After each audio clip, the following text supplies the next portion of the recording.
once again, ladies and gentlemen, good afternoon and welcome to Wiscasset Speedway for Group 2 Fan Appreciation Night.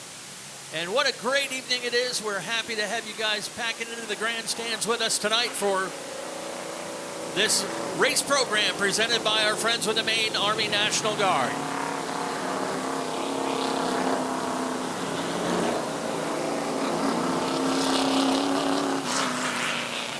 Late model sportsmen, the Woodpeller Warehouse late models have center stage today with a 75 lapper.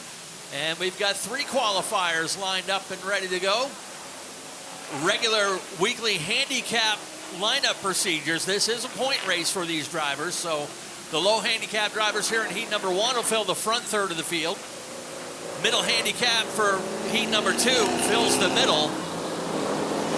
And the high handicap drivers will fill the back end of the field. Randy Barker and Dave Getchell on the front row. Ashton Burgess and Nick Morton on row 2. Alex Waltz and Chad Dow on row 3. Chase Burgess and Ben Nile on row number 4. We are set to rock and roll here with the late model sportsmen. Flagman Dave Sturgis checks them over and we're going racing. And Dave Getchell on the money for that restart. Man, he left Randy Barker in the dust. Randy Barker loses 3, maybe 4 spots already down the backstretch as Chad Dow cracks the top 3 quickly. Dave Getchell leads the way. Nick Morton, Getchell slides up out of 2. Nick Morton really reels him in that time. The 00 is almost up tight on the 88 now. Getchell is still sideways out of 4. Getchell continues to leave the inside open, and Nick Morton is going to be right there to fill it down the backstretch. Getchell is going to stay up in the second groove here, and they're going to go wheel to wheel through 3 and 4. Getchell slides way up. The track looks a little greasy for the 88. Morton and Chad Dow get by, and Alex Waltz as well, with Getchell almost touching the backstretch wall. He'll settle it into 4th now. Coming to lap 4.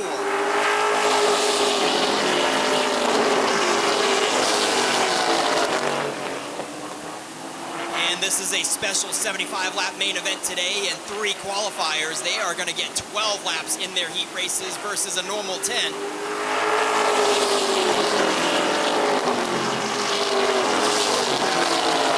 So we're at 5 laps complete, and this time at the line is going to be 6 out of 12 for the halfway flags for Nick Morton in the 00M. Chad Dow unable to close the gap on the 00, and Alex Waltz is trying to capitalize. We got 2 00s out there. Nick Morton is in the green and black one, and Alex Waltz in the red one in 3rd. Here comes Ben Nile. It's Sasquatch in car 72. He didn't even think he was going to race today, but look at him now in the 72. He is closing in on the top 3. 4 laps to go. Getchell is still having a tough time hanging on to the 88. He is currently within the top 5, but Ashton Burgess, the rookie late model, number 34, is putting the pressure on for 5th.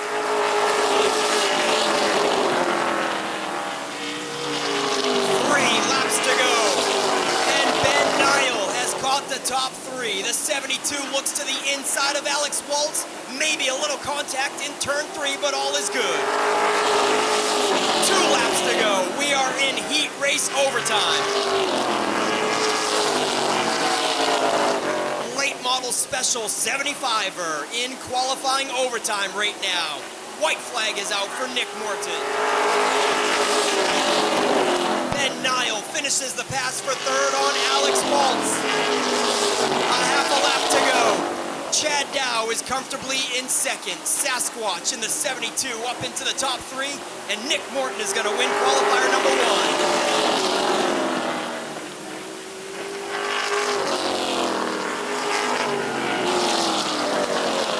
We gave the late models a special, and they came out in special numbers, folks. The first of 3 qualifiers is in the books. Yeah, this guy's coming off his biggest win of his career in his Super Street, picking up the 100-lapper the Ward & Sons 100 just a couple weeks ago. And he'll be starting on the pole for the 75 lapper today out of Woolwich. That is Nick Morton in the 00M.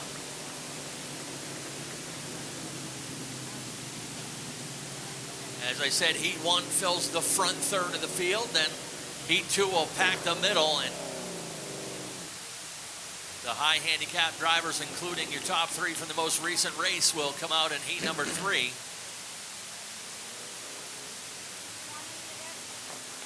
Of course, the biggest race these guys run during the season is the annual Coastal 200 on Memorial Day weekend, but we always throw them a second race a little bit bigger than their normal 40. And this is the one, including the driver who won this race last year.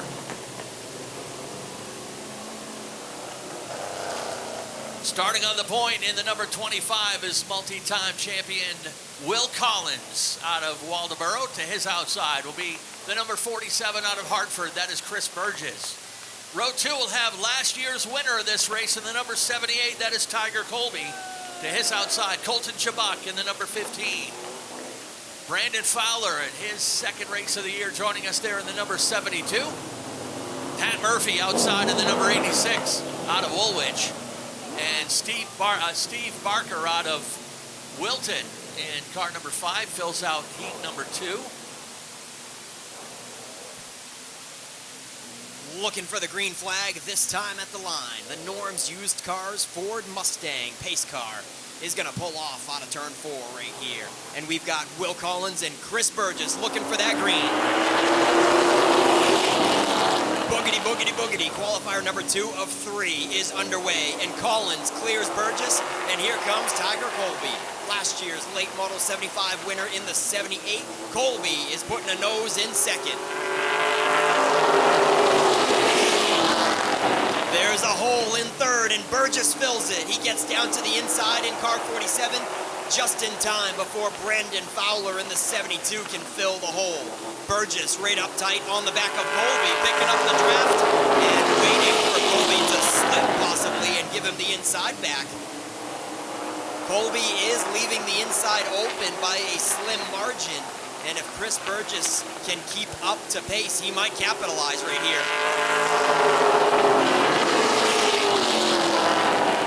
Burgess is able to get the nose in there by a couple inches, but Colby keeps on slamming the door, and Burgess plays nice guy and keeps it in third. Fowler right up tight in the 72, not out of the top 3 hunt just yet. Patrick Murphy in the top 5, and then we're glad to see Colton Chabak back in action after a long pause in racing after a hard crash real early in the season in the 15.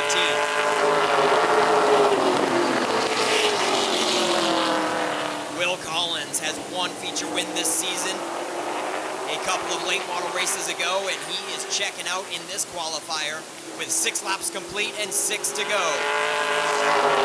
We're halfway in the second heat race, and Colby is still slipping up just a little bit, leaving that door open for a moment for Burgess, and he keeps sticking a nose in there, but this time going into 3, Burgess looked like he tried the top side.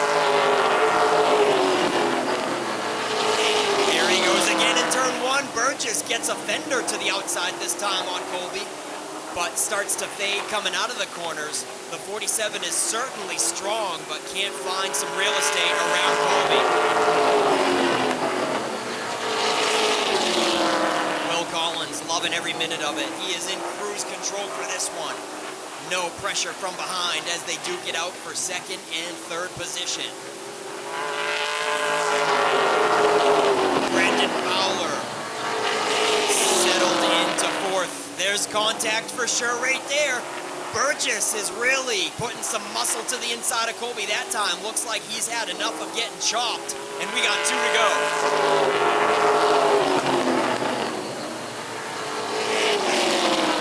We are in qualifier overtime. 2 to go, as 10 laps are complete for their normal heat races, but these are 12-lap heat races.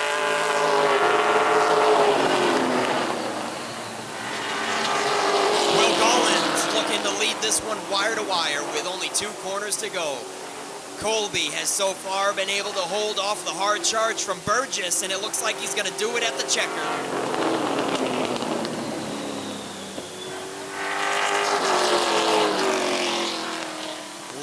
model 75, qualifier number 2, goes to Will Collins, Tiger Colby, and Chris Burgess.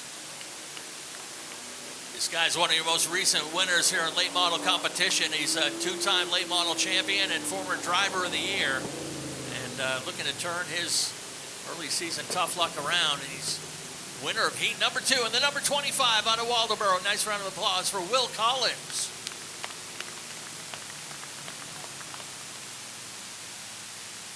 You'll get a photo from our official photographer, Jason Dickey, and we'll pick up qualifier number 3. Led out by your top 3 from the most recent race. And a couple more new drivers. This will set the rest of the field for their 75 lapper this afternoon from the Wood Pellet Warehouse Late Model Sportsman.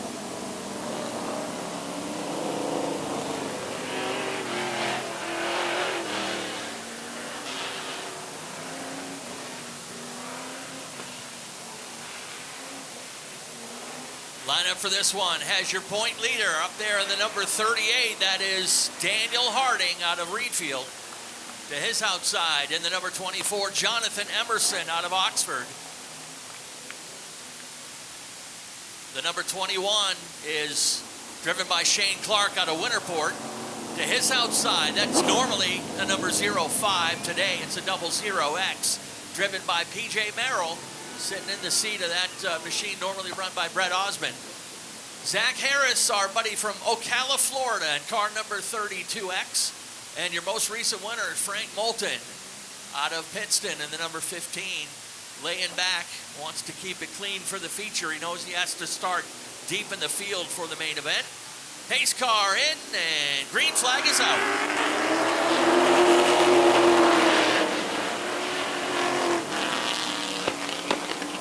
Qualifier number 3, led by Daniel Harding by a fender. Jonathan Emerson fights back hard on the top side, but settles it in behind at the completion of lap 1. Emerson doesn't have anything for Harding on the top side and picks up the draft tight on the back bumper of the 38 with Shane Clark and PJ Merrill in tow. The battle is up front. Emerson is keeping Harding honest. You can barely put a piece of paper in between them as Emerson is staying as close as possible, but without bumping Harding.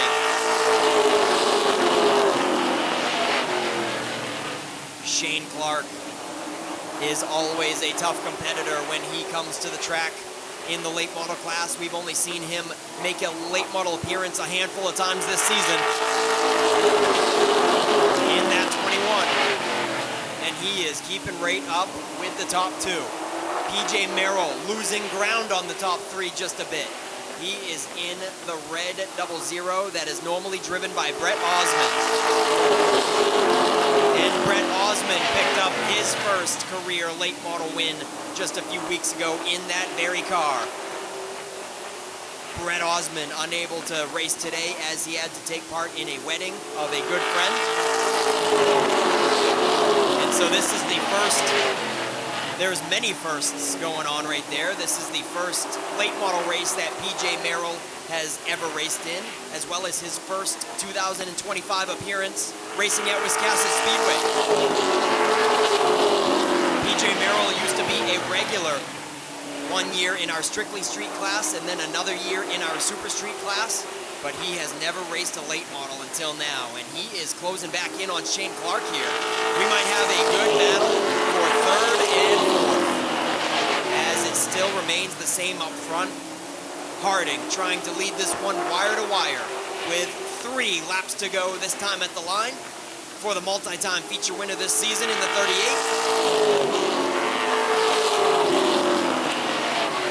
Jonathan Emerson losing a little ground on him. Looks like people are getting settled into a rhythm here as they have an extra distance race with plenty of time to make their way to the front for the main event. So they're probably pretty comfortable where they're at right now with a lap and a half left. Daniel Harding, Jonathan Emerson, Shane Clark, PJ Merrill, Zach Harris and Frank Moulton dropped out early.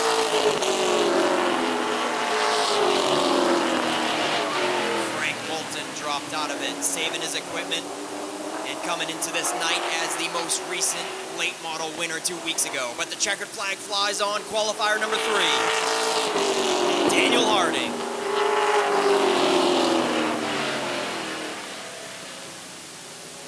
Qualifier number 3 goes to Daniel Harding. Second, Jonathan Emerson, and Shane Clark takes third to wrap up all of the qualifiers in preparation for tonight's late model 75. He was the winner of the Coastal 200 earlier this year and our May Driver of the Month here at Wiscasset Speedway. And oh yeah, he's also the late model point leader. In the number 38, nice round of applause out of Reedfield. That is Daniel Harding, your heat winner. Bill Pierce sitting in for Barry Morris behind the wheel of the Norm's Used Cars Ford Mustang Pace car. He'll pick up the next class, and it's the T&L Automotive Modifieds. 12 mods in the paddock today, so we're splitting them up for 2 heat races.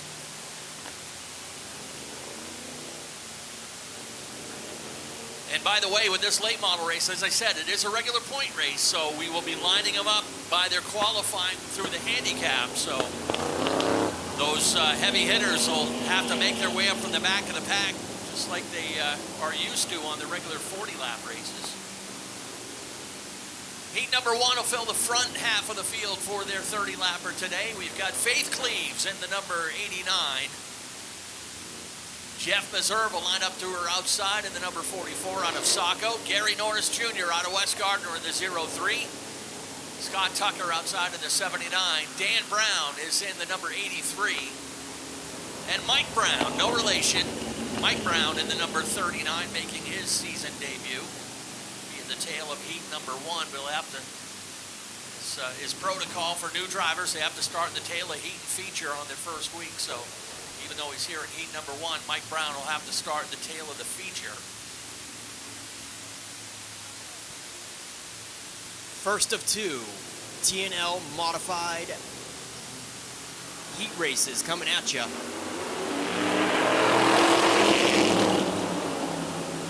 Sponsored by T&L Automotive, that is. T&L Automotive out of Jay, Maine.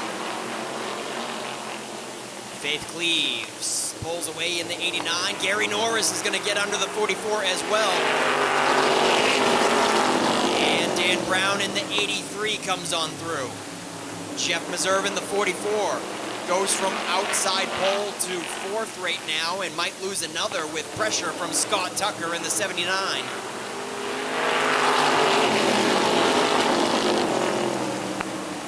Faith Cleaves has got a rear view mirror full as Dan Brown pulls by side.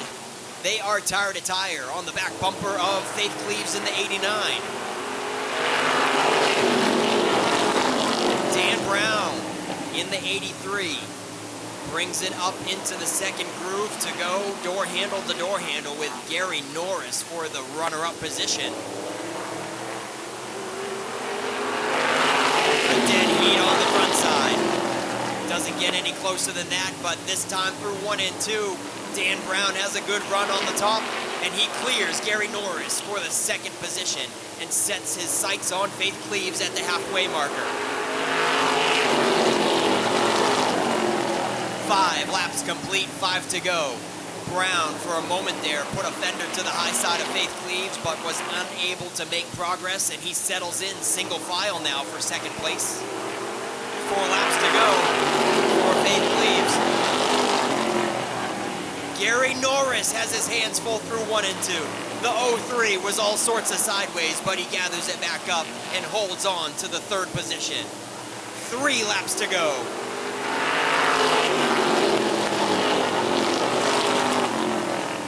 Oh, might have been a little contact there. Brown in the 83 is right up tight on the back bumper of Faith Cleaves, coming to the 2 to go flags.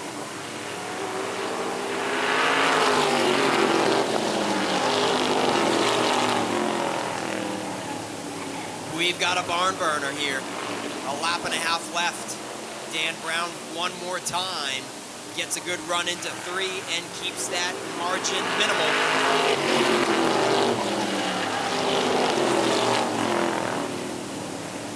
tight through 1 and 2. Faith Cleaves is doing a fine job holding him off and keeping her line. Checkered flag is going to fly on qualifier number 1.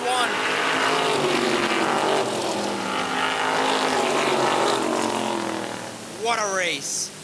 And a super fine job by Faith Cleaves. Hey Ken, is that her first checkered flag?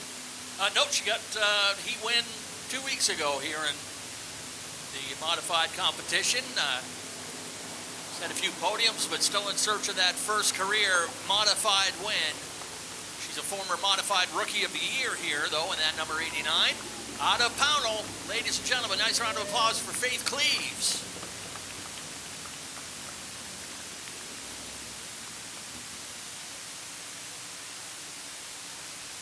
She will start in the pole position for their 30-lap regular distance feature race tonight as we roll out heat number 2.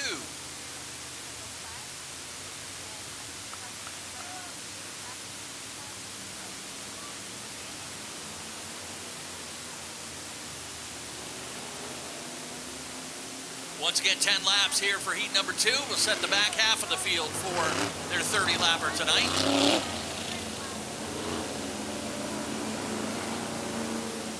Lineup for this one has our June driver of the month, David Greenleaf, in car number 58. To his outside, Reed Reno in car number 77. Top 2 in the class there on road number 2. Chuck Colby's in the number 87. Your most recent winner and now your point leader coming into this weekend in the number 1, Adam Chadbourne, coming off career win number 80. And on the back row in the number 6, Zach Bowie. Always good to have Zach in town when he can run up the road here and play with us here at Wiscasset. And then to the outside, it's been at least a year since he's had this car out. That is Tyler Robbins in car number 34. Yeah, that's right, Ken. Glad to see a full modified field of 12 cars and splitting them up into 2 6-car heat races.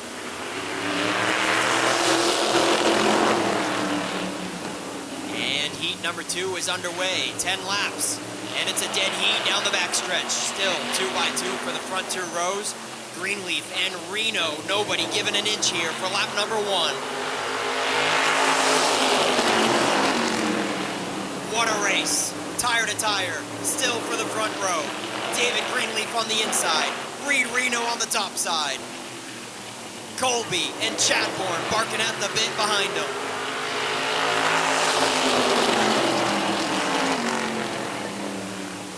Reed Reno gives Greenleaf all kinds of room in turn 1 that time, but still managed to make the corner work. The 77 clears and takes the lead all by himself.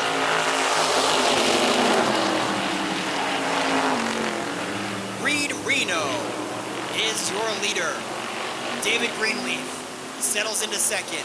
Chuck Colby trying to fend off Adam Chadbourne, still itching in the 1 car. And he does it that time out of 4. Chuck Colby takes 3rd all by himself. And now the battle is for 4th as Bowie tries to get to the inside of Chadbourne. Adam Chadbourne did not have enough of a gap to get to the bottom there as Zach Bowie filled it with the number 6, and he keeps Chadbourne still in the 2nd groove. We're past halfway. 4 laps to go, and the 6 moves up to 4th. Zach Bowie sets his sights now on the top 3. Adam Chadbourne rounds out the top 5. Chadbourne crosses over and tries to get back to the inside. There's contact going into turn 1, but Zach Bowie hangs on to it, and he still is clear. Oh, more contact in 3. Bowie and Chadbourne going at it. Oh, these guys are ruthless for 4th place. Now back wheel to wheel. Bowie can't be too happy with Chadbourne about that. They're dead even for 4th place, a ways behind the top 3. White flag is out. Reed Reno in the 77 has a half a straightaway on David Greenleaf. and Chuck Colby. Coming to the checkered flag, it's Reed Reno.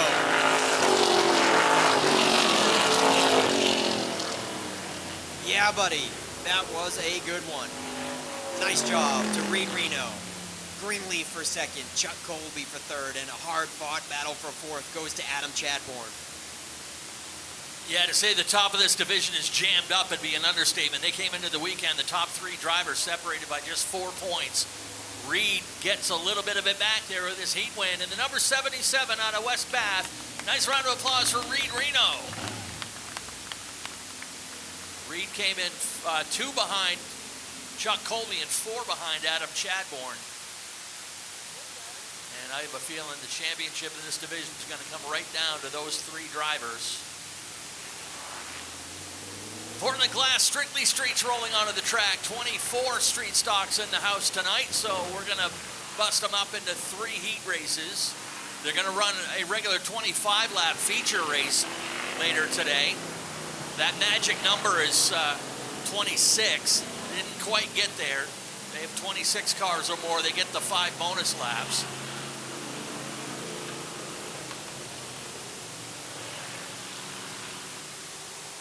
So again, Heat 1 will fill the front third, Heat 2 the middle, Heat 3 the back third of the field. This one goes with Brady Romano in the 78 out of Livermore Falls, Scotty Wiggin out of Somersworth, New Hampshire in the number 26, Matt Venot from Green in the number 98, Dan Morton in the 00M out of Woolwich, Amara Parker in the number 3 in the inside of row 3. To her outside, Chuck Wagstaff in the number 31. Ray Dinsmore III is in the number 81, and Ethan Dinsmore in the number 8X will fill out heat number 1 for the Portland Glass Strictly Streets. Yeah, that's right. We got 24 of them, so evenly split into 3 heats is 8 cars apiece, and here come the first 8 of them. Looking for the green flag, Brady Romano and Scott Wiggin. Romano clears to take the lead all by himself, and now Scotty Wiggin is left to fend off Matt Venot in the 98, side by side for second and third right now. Romano in the 78 is going to lead lap 1.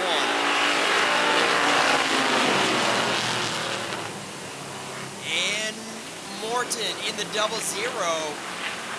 is itching back there in 5th. He, for a moment there, looked like he wanted to go 3 wide all by himself on the top side. It looks like he's trying it again in 4.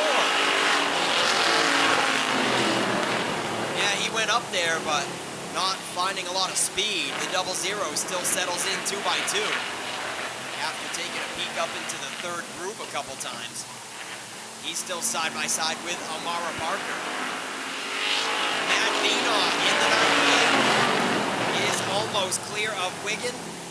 I think he's going to do it into turn 1 this time, and down the backstretch, second place is now all to Matt Venot at the moment, with Wiggin still going backwards in the 26.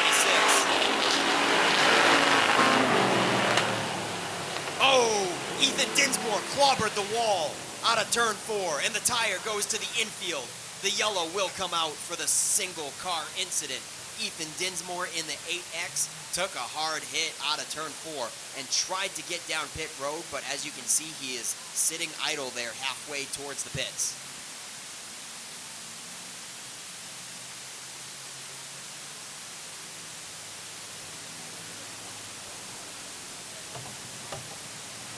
The tire rolled to the infield, as well as a brake rotor, it looks like, is just to the inside of the white line on the front stretch.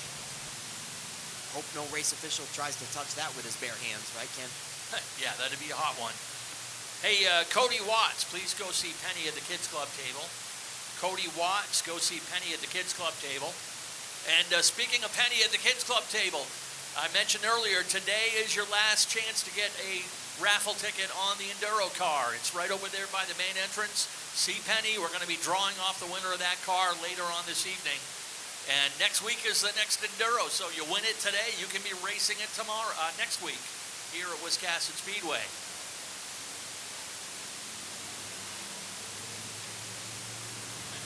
Larry's got, they got a smoking hot brake rotor in the back of that truck now, so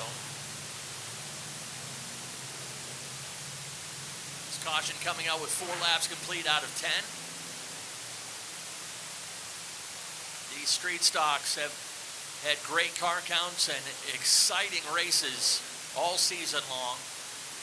Of course, everyone's building up to the 13th annual Strictly Shootout presented by Thayer Competition Race Engines. That'll be coming up to the end of September, but they're already talking about it. The rules are already up, registrations are starting, and it's not the biggest pay-in race in the world, but boy, they show up for that one. We had 45 drivers try to get into the shootout last year, and of course, the thing that makes it cool is the prizes. That Twister cowboy hat, the championship rodeo belt buckle. Oh yeah, there's a rifle that goes with it too, a shotgun. So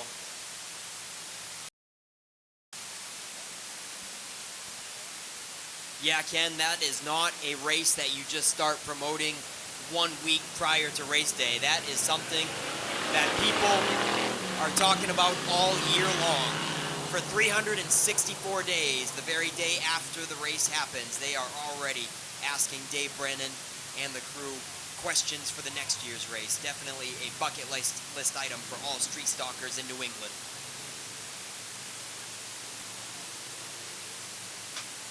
Track is clear, -1 car. Tough break for Ethan Dinsmore. We're going green with 6 to go.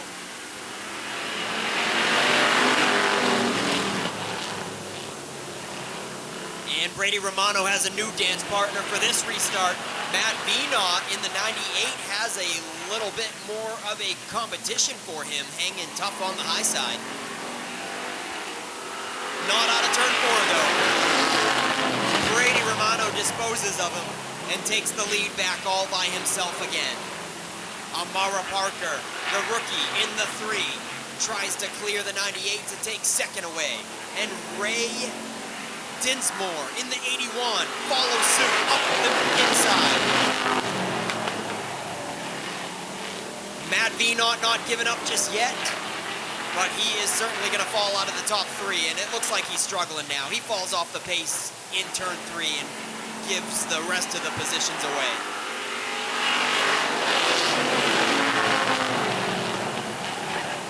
Ray Dinsmore in the 81 looks to the top side of Amara Parker for second.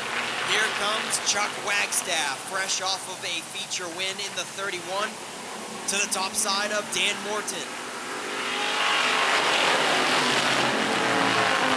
I'm sorry, did I say Chuck Wagstaff won?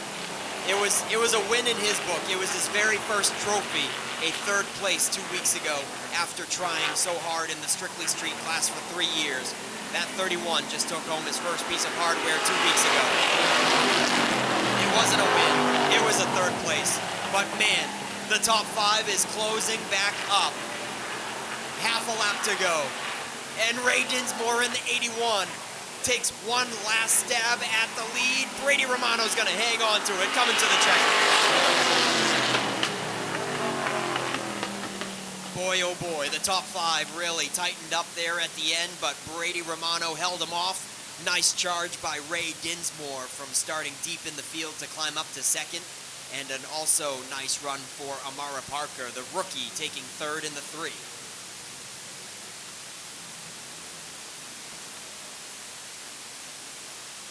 Dan Morton in the 00 takes 4th. Chuck Wagstaff rounds out the top 5. Jason Wiggins 6th in the 26.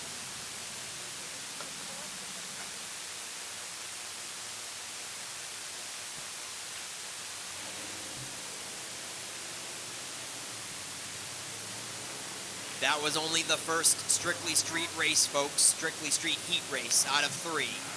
The second one. Coming at ya behind the Norms used cars Ford Mustang pace car.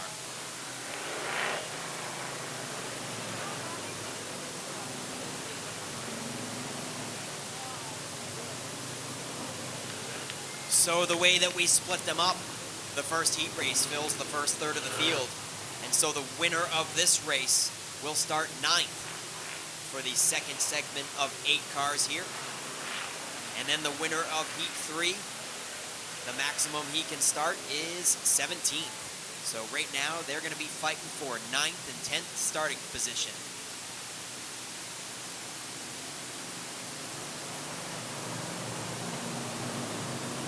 Justin Gallio in the 43 starts shotgun with Ryan Easonsee to his high side in the 49. Row 2 has Zach Emerson in the 23 and Mike Delano in the 27. Row 3 sees Chaz Briggs in the 82 and Scott Eck in the 27.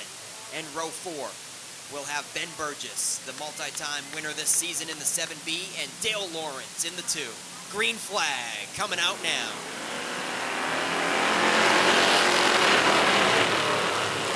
And a nice start from the top side. Make that Ryan Easonsee in the 49.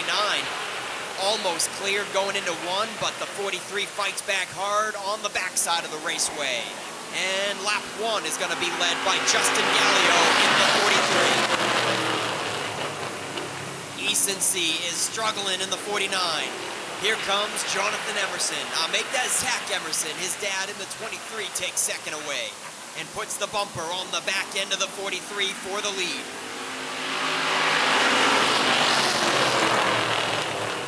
Chaz Briggs in the 82, always a stout competitor, climbs his way to 3rd, and Ben Burgess wastes no time from starting in the last row, climbing to 4th already.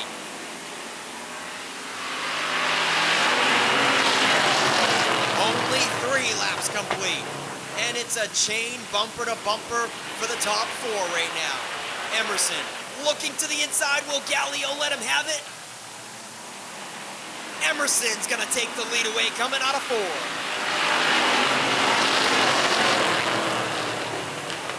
Justin Gallio stayed up in the second groove. No contact was made. And they're starting to come up the inside with Chaz Briggs next in line. Halfway flags are out. Oh man, Gallio wants to get back to the bottom, but Ben Burgess is going to be next as well. Here comes the 7B, moving up to 3rd with Zach Emerson, your leader past halfway. 4 laps to go.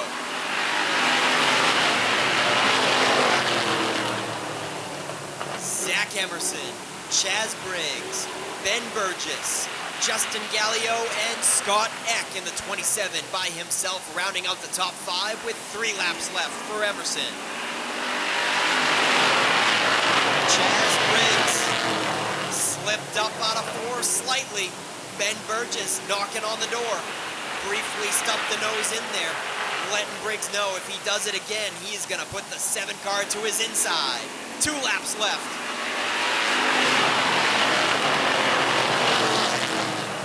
Bumper to bumper for the top 3. It's anybody's race with 1.5 laps to go. Zach Emerson versus Chaz Briggs versus Ben Burgess coming to the white flag.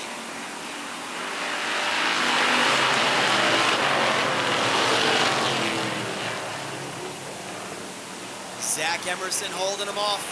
Ben Burgess almost up into the wall on the backside. He certainly slipped up out of 2, but a nice recovery. Checkered flag is going to fly for the purple people eater, Zach Emerson.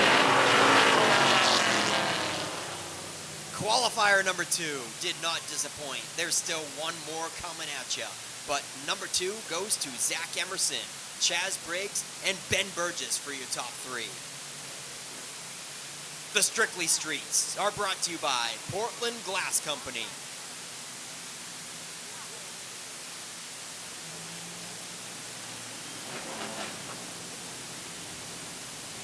Yeah, this guy's a 2-time champion here in the Strictly Streets and always a veteran you want to watch out for. The number 23 out of Sabatis. Nice round of applause for Zach Emerson.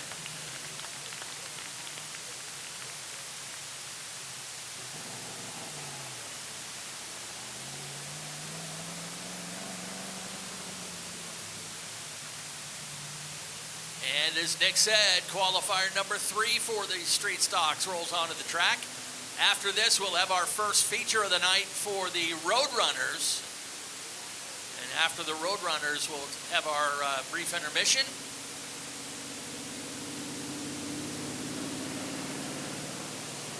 These are the top dogs in the class by their handicap, and couple of newer drivers working on picking up some seat time and increasing their lap times. But here we go with Joe Harriman in the number 20. He's already been a winner this year. Steve Pierpont in the number 33 out of Cushing. Then behind on row 2, the Cowboy, Dan Trask in car number 3. To his outside, the reigning street stock champion. That is Dan McCaig Jr. in the Naughty 40. Mac Hannon Jr. in the Fisher Plows number 08 to his outside. Your most recent winner, Landon Tapley in the Short Straw Racing number 25. And a pair of 12s on the back row, Tyler Dinsmore in the number 12 to his outside, Matty Mingo in the 12M.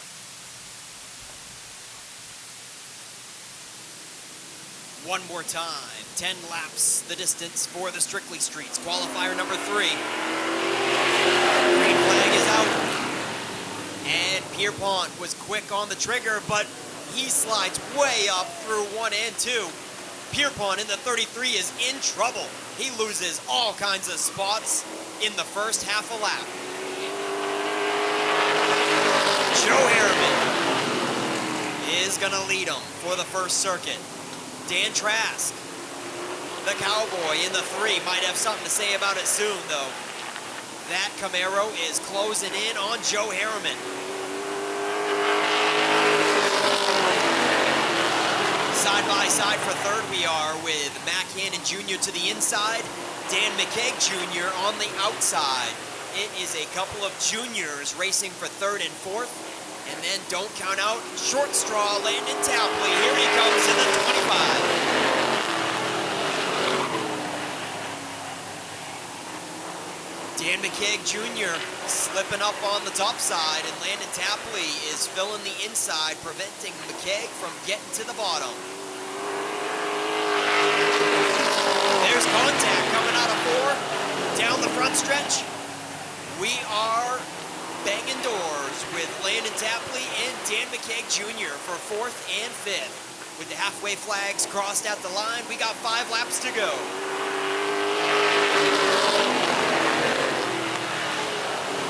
Still close quarters with Tapley and McCaig, but Tapley takes the spot clean and clear, and McCaig files it in for the top 5, single file. Joe Harriman sees 4 to go now.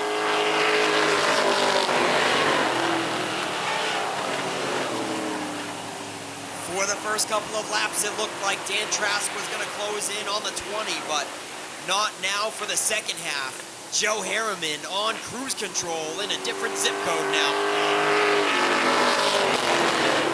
And Dan Trask is fighting for his life in second place. It's the Fisher Plows number 08. Mac Hannon Jr. all over the rear view mirror.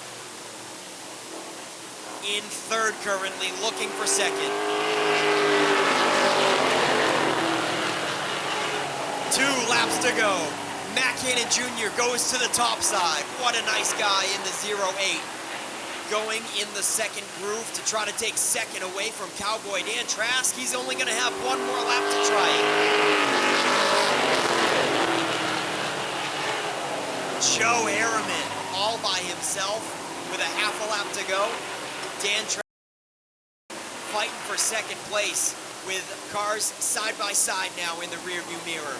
It looks like Trask is going to hold on to it.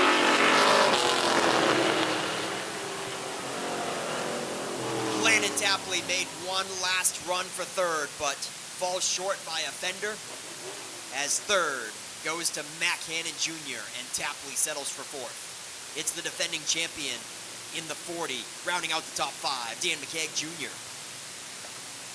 As I mentioned, this guy's been a feature winner, picked up his first win in many years here at Wiscasset not too long ago, and has been on a bit of a run lately. And that number 20 out of Montville, that is Joe Harriman, your heat winner in heat number 3. So that's it for our heat race action. We're going to roll right into our first feature right now. And as we mentioned, the Dale's Cash Fuel Roadrunners are running double features today. No heat races for these guys, so a pair of 20 lappers for this division.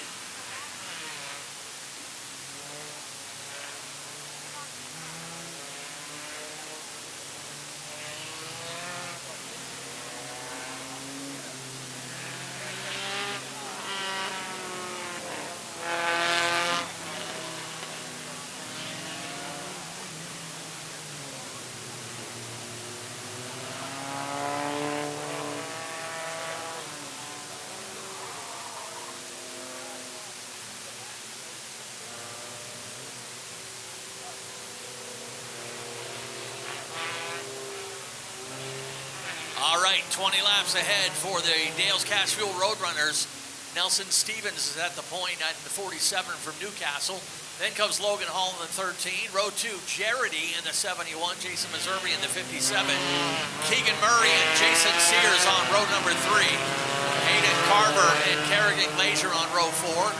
Dylan York and Kevin Greenhalgh in the row 5. Then Kyle Enman, and watch that mustard yellow number 02. He's only won the last 3 races in a row. That's Gavin Giroux. Eric Powell, Silas Ham, Donovan Thorpe, Devin Giroux, and Josh Cook rounding out the field. Let's go Roadrunner racing.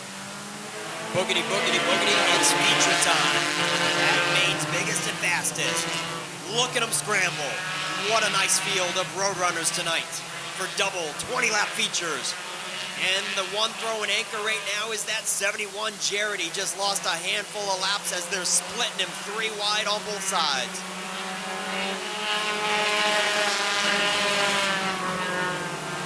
The 13X loves every bit of it. Logan Hall is trying to check out and capitalize from the mad scramble behind him.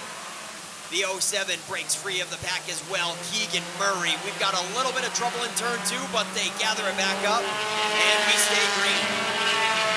Oh, but there's more trouble in turn 4. We got a car spun around in the dirt, kicking up dust. And we might just have to see a yellow, will we? No, we're staying green. 2 incidents on the first lap, and we still resume. That was the 37 of Silas Ham. Oh, little contact. Out of turn 2, the OF and the 07 get together. Almost putting the 07 in the wall. Oh, we got trouble. Keegan Murray just locked up the brakes. What is going on here, guys? The 07 locked up the brakes out of turn 4. Not sure if it was an accident or intentional, but if it was intentional, I sure hope that the race director saw it. The 07 locks him up out of turn 4, and everybody scrambles to get around, but tough break for Kerrigan Glazier. She had nowhere to go in that 99, and her front end is all scrunched up. The 07 tries to come to a stop in front of the 99.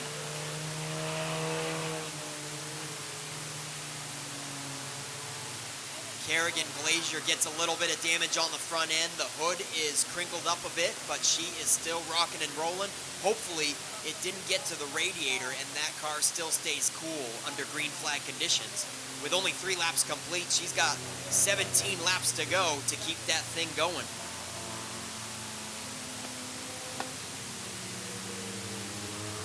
Just the lap prior, though, we saw the 0F and the 07 get together, and now the 0F has gone down pit road as well. Not sure if there was some beef there, and maybe the 07 was targeting the 0F on that incident and got the wrong person. But they're both in the pits now, so they'll have to settle it at their pit pads at this time.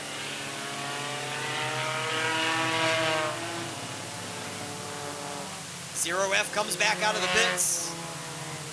Kevin Greenhalgh rejoins in the 0F at the tail after being right up in the top 3, or yeah, he was in 3rd at the time of the incident. Goes from 3rd to last now, and the field is crossed back up and the lights are out on the pace car. We're ready to go back to green with 17 to go. Logan Hall and Jason Meserve is in the 57. Set the pace this time, but Meserve can't hang with Hall. Kerrigan Glazier is going to take second away in the 99 car, and here comes the defending champion in the 5. That is Kyle Enman.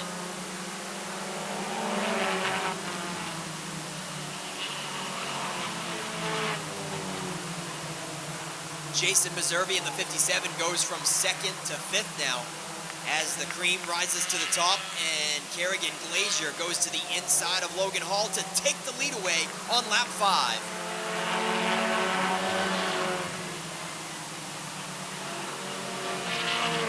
5 laps left. Five laps complete, 15 to go. Glazier, Enman, and Giroux get by Logan Hall for the top 3. Your early race leader, Logan Hall, goes back to pole.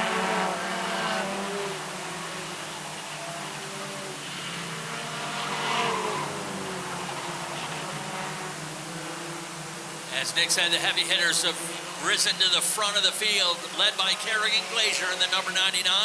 Kyle Inman in behind, and keep an eye on Gavin Giroux. 3 wins in a row, trying to make it 4 in a row today. Logan Hall leading that second group of the 13X, kind of in between there, a half straightaway behind the lead trio, but in place to nail down his career best finish.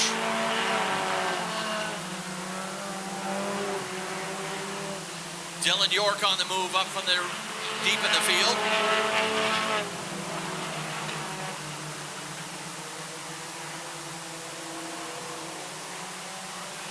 Dave Sturgis working the passing flag, just letting the leader, number 37 know the leaders are coming up. So stay in your lane.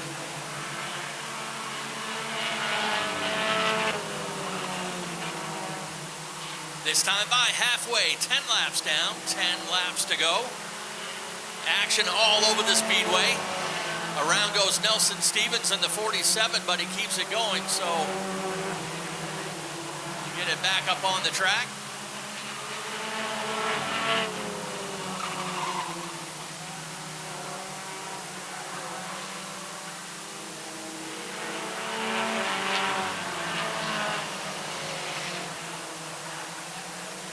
Kerrigan still leading the pack, but got a couple lap cars to try to make her way around, and nearly got caught in behind the 5. Enman's going to try the high side around him. Gavin Giroux goes down low.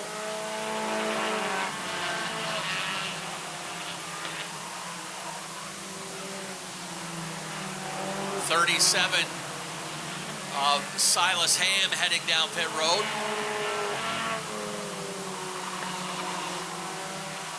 The 11 of Jason Sears coming back up onto the track.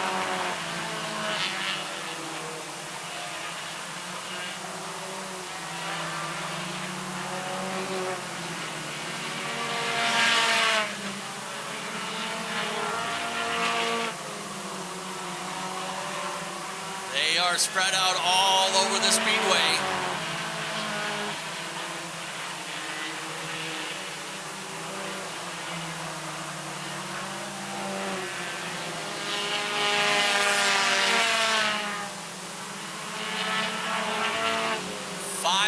To go for Kerrigan Glazier. Could today be the day she gets her first career win? If she is, she's going to have to earn it, as she has the champion and point leader right in her tire tracks. Glazier goes up wide. Enman goes down low. Glazier picked the right lane, though. Enman gets caught in behind the number 87.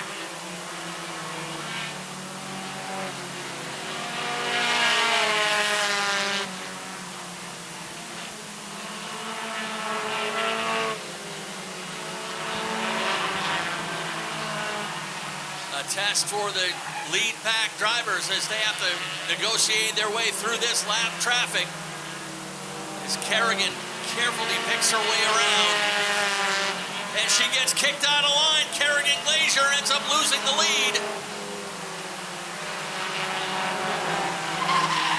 and Glazier and Giroux get together into turn 1, and she backs it up to the wall.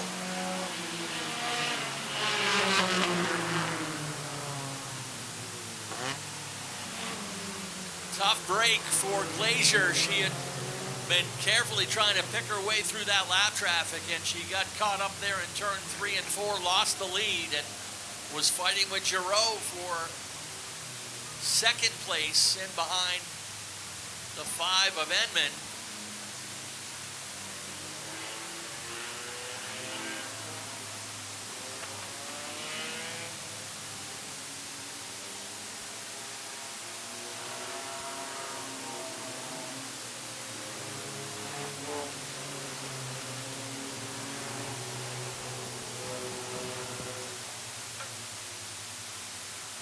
So we exhale with 17 complete out of 20.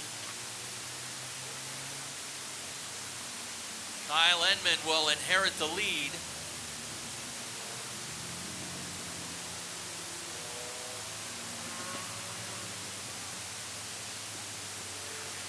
And this will certainly make things interesting on this restart. Kerrigan Glazier's dragging the bumper cover. She may have to go in to get that taken off.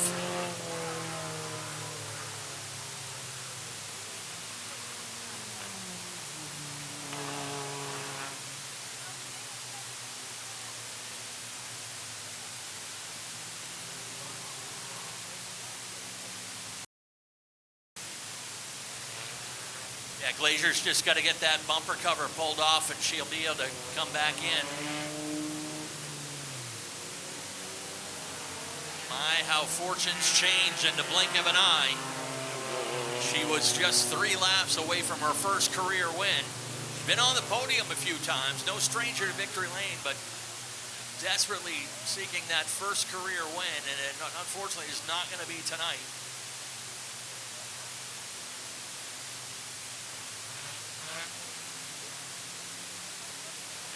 So they'll take care of this, pushing this car off the track, and I believe Glazier will have time to get that bumper cover taken off. That's the 5X of Eric Powell getting pushed down pit road. Remember, these guys are running another 20-lap feature later on tonight.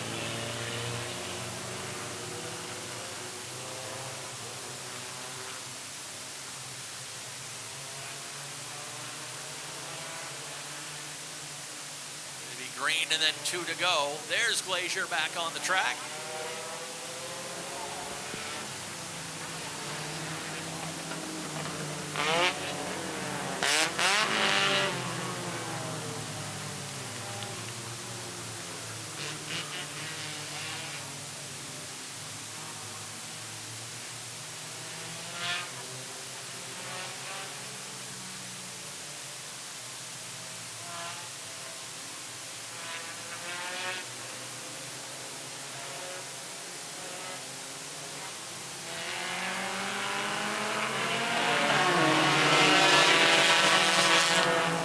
Is out, we're back underway and throwing them out 3 wide into turn 1.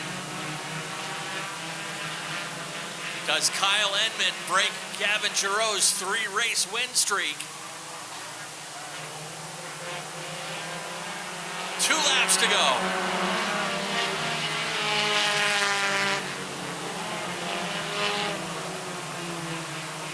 Dylan York from deep in the field, the 7 has made his way up into the 3rd position. White Laundry is out, 3/8 of a mile to go here in Roadrunner feature number 1.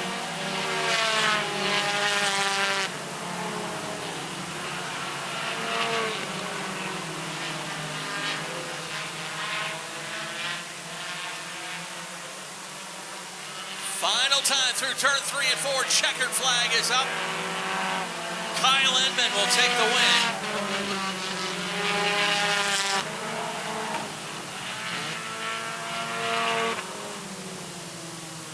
Edmund gets the win, holds off Gavin Giroux. Giroux will finish in 2nd, Dylan York 3rd, Logan Hall with his best finish in 4th. Jason Meservey, a strong run for the 57. He will round out your top 5 here in the Dale's Cash Fuel Roadrunners. I know it's middle of summer, but when it comes to heat the season, be sure to support our great sponsors like Dale's Cash Fuel up in Richmond.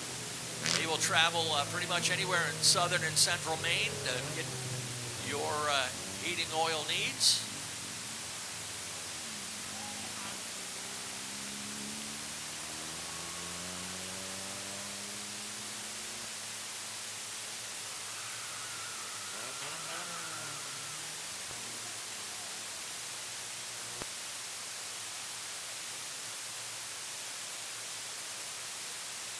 So we'll have our top 3 get on to Victory Lane Road over there on the backstretch, and they'll make their way around here and visit with you guys right here in front of the grandstands. Again, we appreciate you all being here with us on Group 2 Fan Appreciation Night. All brought to you by our friends of the Maine Army National Guard. One of our newest sponsors this season here at Wiscasset Speedway. A great partnership started with them that will only see grow over the coming years. Want to thank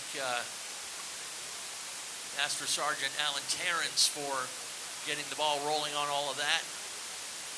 And got a couple members of the recruiting staff here with us today to answer any questions you have or hand out some U.S. Army swag. Going to be joining us out here with our Spotlight feature in just a moment. I do want to remind you that next weekend we're back in Action Group 1 and our second Enduro of the season. And I also want to remind you that today's Spotlight interview is presented by the Maine Bureau of Highway Safety, who will remind you, please do not text and drive.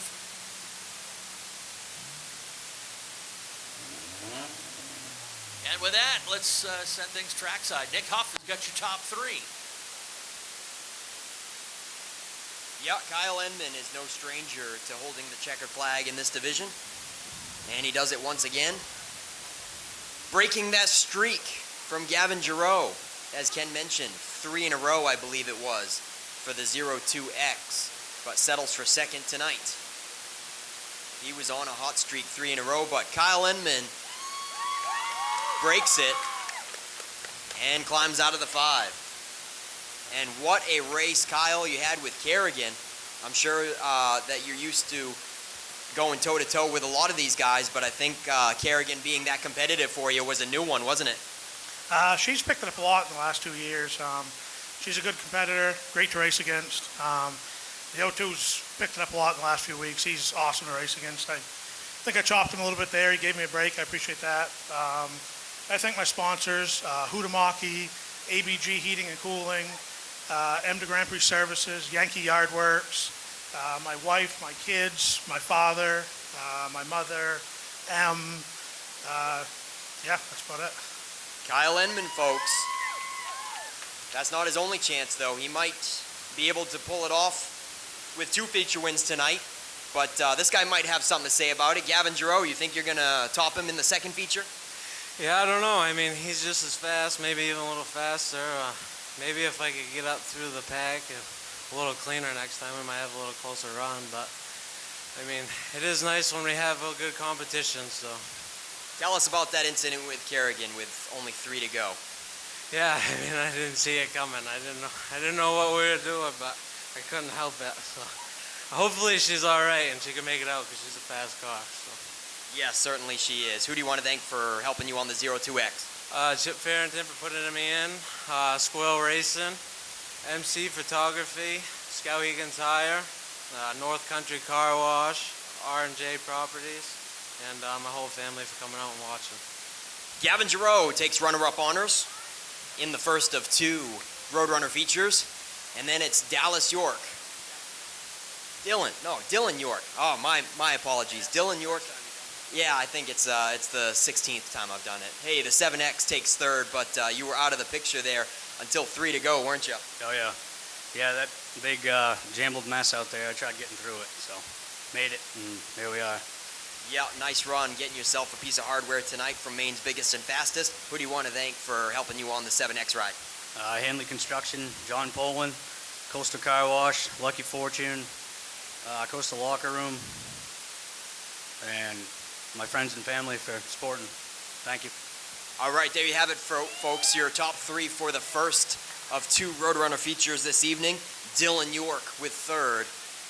Gavin Giroux second, and we'll get those guys up here in front of Kyle Enman's, in front of Kyle Enman's ride for some top 3 photos in Coastal Auto Parts Napa Victory Lane with 30 locations across the state of Maine for Coastal Auto Parts Napa. You can find the most convenient one near you at www.capnapa.com. It is intermission time, isn't it, Ken? That it is. Nick, thank you very much, and give you guys a chance to stretch and visit our friends over at the Wilford's Trackside Grill. Also, Penny's signing up people for all those great raffle prizes for our Racing Cancer fundraiser. And again, we'll make it last call on tickets for the Enduro car as well. We're going to be drawing that off a little bit later on in today's show. Also, head downstairs and see Robin at the souvenir booth. She's got Wisconsin Speedway hats, t-shirts, got sunglasses. You're going to need those a little bit later on here in the show. And also those highly sought after Wisconsin Speedway Kids play mats. If you haven't seen those yet, be sure to go down and check those out at the souvenir booth. And as Nick said, we're going to take about a 10-minute intermission, and we'll be back with some feature action. As a matter of fact, the late model 75 is coming up next.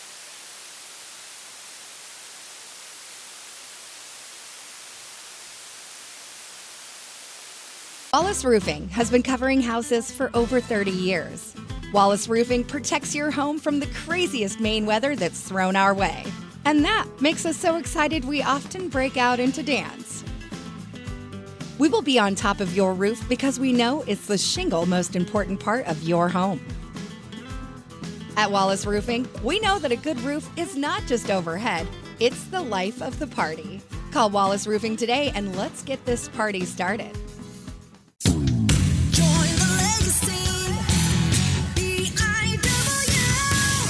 Time to consider your future begins today. Entry-level trade positions now starting at $23.50 an hour and up to $28.19 an hour with experience. Same incredible benefits and career growth opportunities from high school graduation to an exciting career change. This is your time. Join the legacy.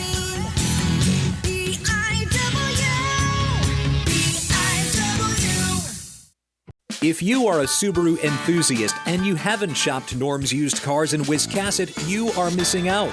Norm's Used Cars specializes in previously enjoyed late-model, low-mileage Subarus, all hand-picked and meticulously gone over to be like new to you. And with over 100 Subarus on the lot starting at $49.95, they have a great selection too. Experience the difference at Norm's Used Cars. That's not the norm. That's Norm's Used Cars. If you've been injured in an accident, contact the law offices of Joe Bornstein today. Talk to us confidentially and free. Find out why we are Maine's most recognized personal injury law firm. Over 25,000 victories for Maine families and over $500 million collected for injured Mainers. Get the help you need and the justice you deserve. Dial 207-CALL-JOE. There's never a fee unless you win. Call Joe today and get the Bornstein advantage.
All right, ladies and gentlemen, our drivers are here for tonight's Spotlight feature race for the Woodpeller Warehouse Late Model Sportsman.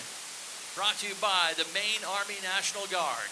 Before we give you the starting lineup, we ask you at this moment if you all please rise. Direct your attention to the flag in the middle of the infield as we offer our invocation, followed by the national anthem.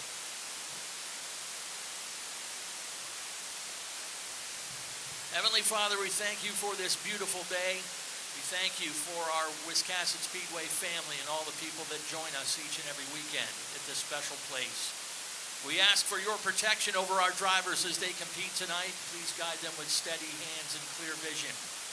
Please watch over our staff and fans as we enjoy this race program today. And as always, grant special protection to those who put themselves in harm's way each and every day so that we may remain safe and free. We ask this in your holy name. Amen.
Folks, get settled in. It's time to meet your starting lineup. First, I got a couple special guests I got to introduce to you as well.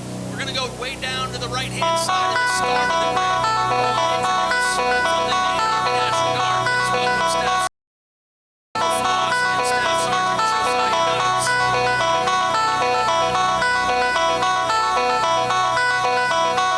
Now, let's turn our attention to the far left.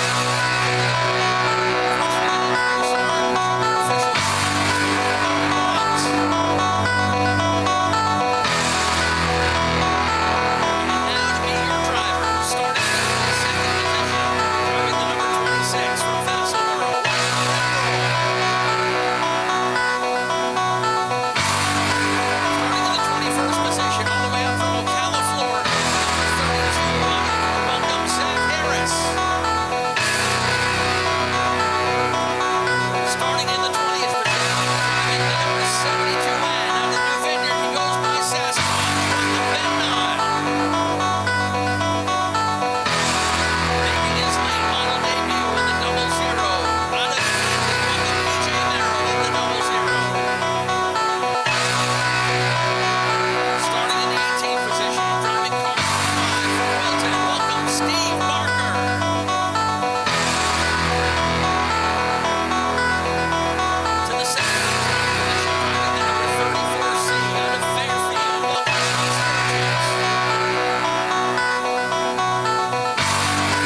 And Cody wanted to invite his cousins down here, Champ and Chase, so we got the three cousins doing it together. 3, 2, 1, start your engine!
and go racing this afternoon.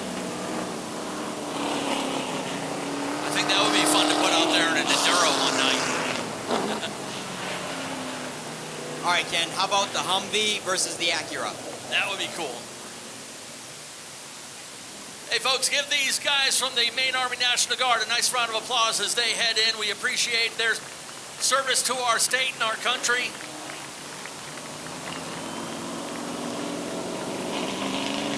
Be sure to visit them over at the table if they bring that baby back in.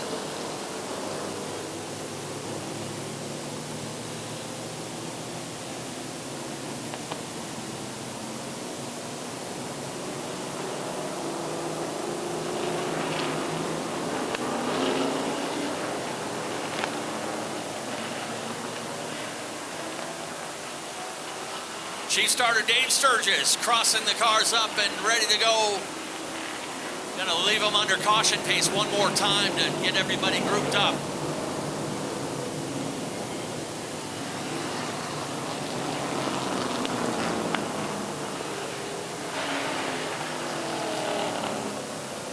Want to give a hello to the folks watching today on Racing America. Technical glitches from last time, I believe, have been all sorted out, so welcome aboard, wherever you happen to be watching from. We're going racing. Let's go.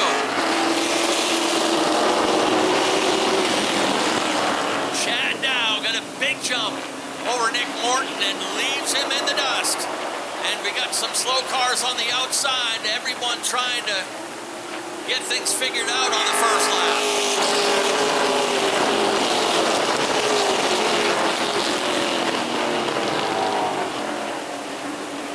Trouble for Will Collins in the 25. He's off the pace into turn 3.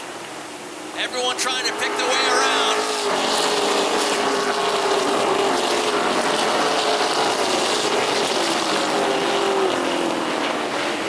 Not sure if that 25 car's running, but he's limping his way toward pit road.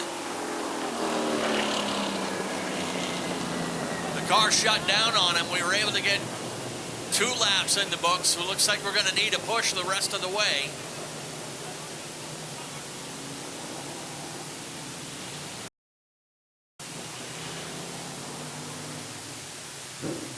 PJ Merrill heading for pit road.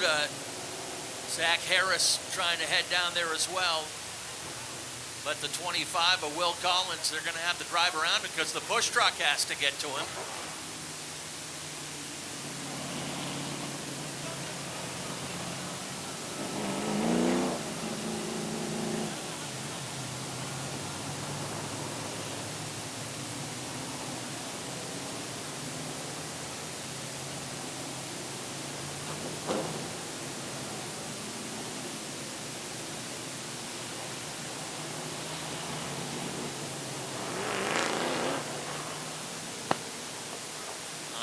Push truck able to finally get over there to 25 of Collins. Not a good start for him. He's the winner 4 weeks ago.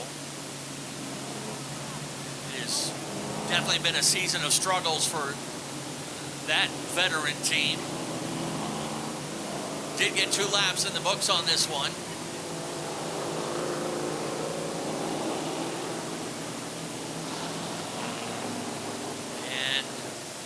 Sure if a couple guys toward the back took a little bit of damage. Saw a lot of guys locking it up on the backstretch.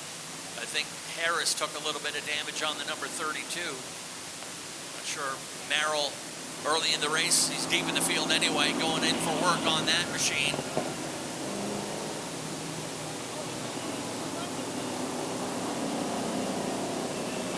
But Chad Dow definitely got the jump on Nick Morton on that start.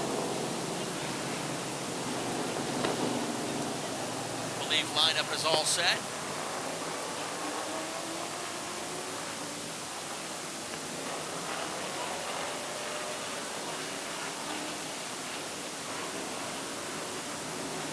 Lead pair remain the same, but have switched sides.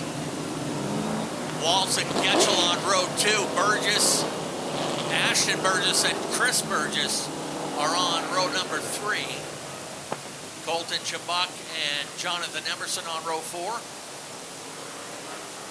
Lights are off on the Norms Used Cars Ford Mustang pace car, ready to get back at it. That sun right in the driver's eyes as they come through turn 2.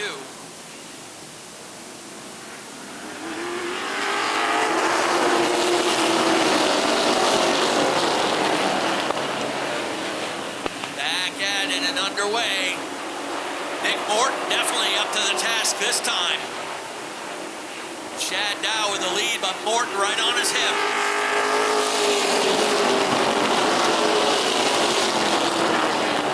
Alex Waltz now up to third, right in behind the lead pair. David Getchell fourth and Chris Burgess fifth. These guys normally run a 40-lap feature on a Saturday night. Extra distance. The weekly guys did get 2 new tires for this race. They normally get 1 tire per week.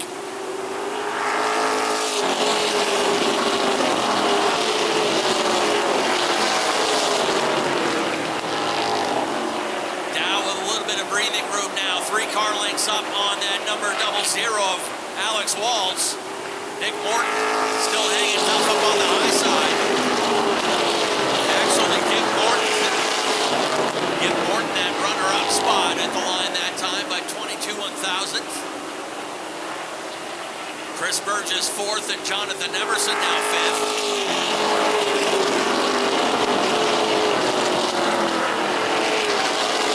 Dead heat at the line between the 2 00s going at it.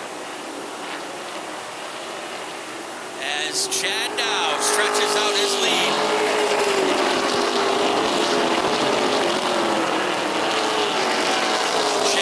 Driver searching for his first Wisconsin win. He's had any victories, they were many years ago. Alex Waltz, he's got a lot of company backing up behind him now. Chris Burgess into the picture in the number 47. He's moved up into third. Nick Morton kind of paying the price to be on the outside now.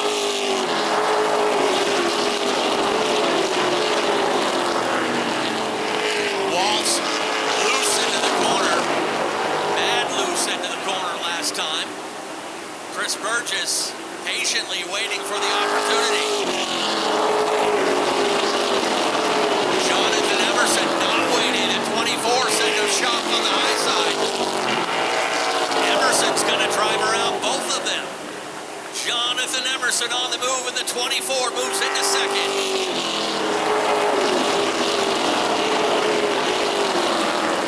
Chris Burgess still committed to that bottom side. Alex Waltz kind of right there in the middle of 1 and 2. Burgess got into him. Oh, just a little bit of contact, but that will bring out the caution. Alex Waltz was kind of stuck there in no man's land between the first and second groove, and Chris Burgess was getting a little bit impatient. Shane Clark, just a little bit of slight contact. Didn't look like any noticeable damage on the 21, but that'll bring out caution number 2. That's with 12 laps complete.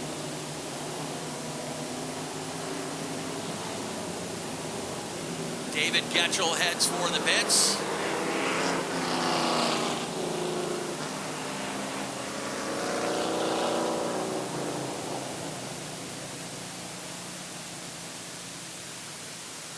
Got some more Kids Club winners. If you hear your name, go see Penny.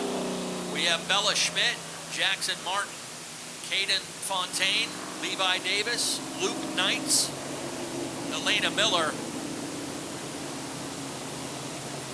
Gabby Placencia, Jacob Campbell, Peyton Gould, Leighton Marble, Mason Moody, and Ariel Dinsmore.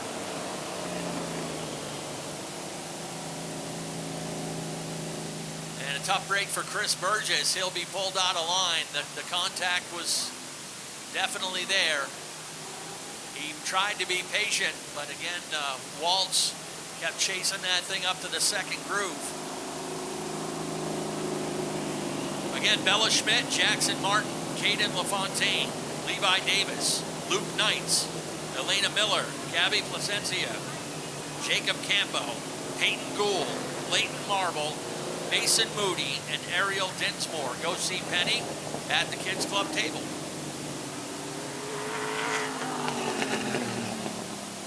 Thank you to the Maine Army National Guard for sponsoring tonight's program. Serve your state and defend your nation with the Maine Army National Guard. The Army National Guard is a unique part-time military force with a powerful dual mission, protecting communities at home and supporting the nation when called upon. As a member of the Guard, you serve under your state's governor to respond to natural disasters, emergencies, and times of crisis. But when the nation needs you, you're also ready to stand alongside the U.S. Army in defense of our country. With 54 Army National Guard units across all 50 states, Washington, D.C., Guam, Puerto Rico, and the U.S. Virgin Islands, the Guard is always ready and always there, wherever you're needed most. Visit NationalGuard.com to find out more.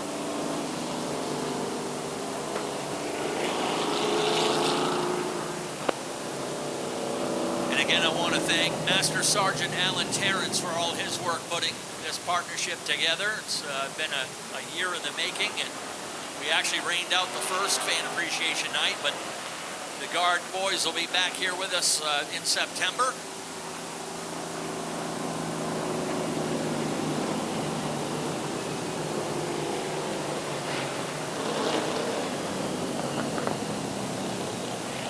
All right, Chad Dow still in charge, but he's got a new dance partner on the outside. It is Jonathan Emerson in the 24.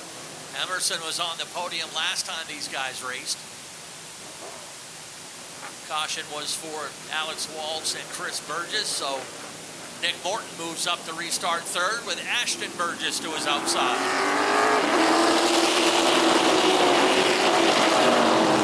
Chad Dow is on the hammer once again. He is very strong in these restarts, but not going to be able to dispose of Jonathan Emerson that easily. Emerson stays up on the outside.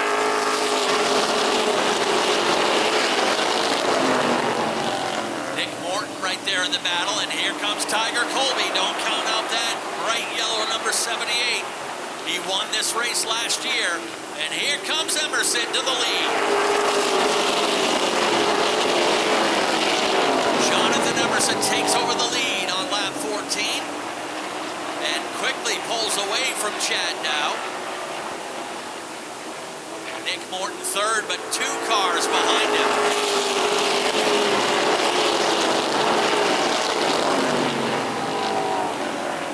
Ashton Burgess tiptoeing up along the high side alongside Tiger Colby.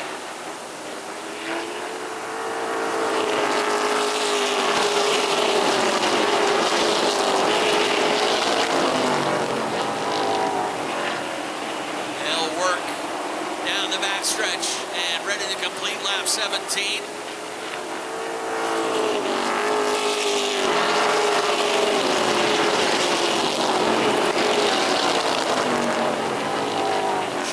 Emerson's had a fast car, but has had trouble putting a full race together.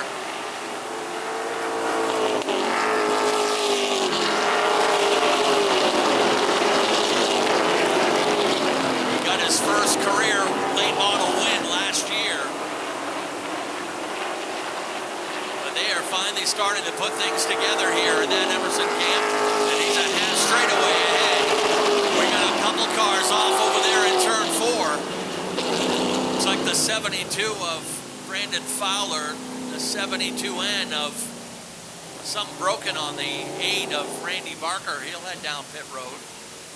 Ben Nile is down there, and Zach Harris spins the 32 over there in turn 4, trying to avoid it. Looks like we got some debris up there in turn 4 as well.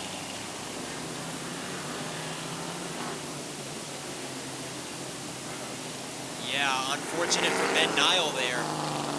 Shane Clark got into the back of him, starting that spin situation.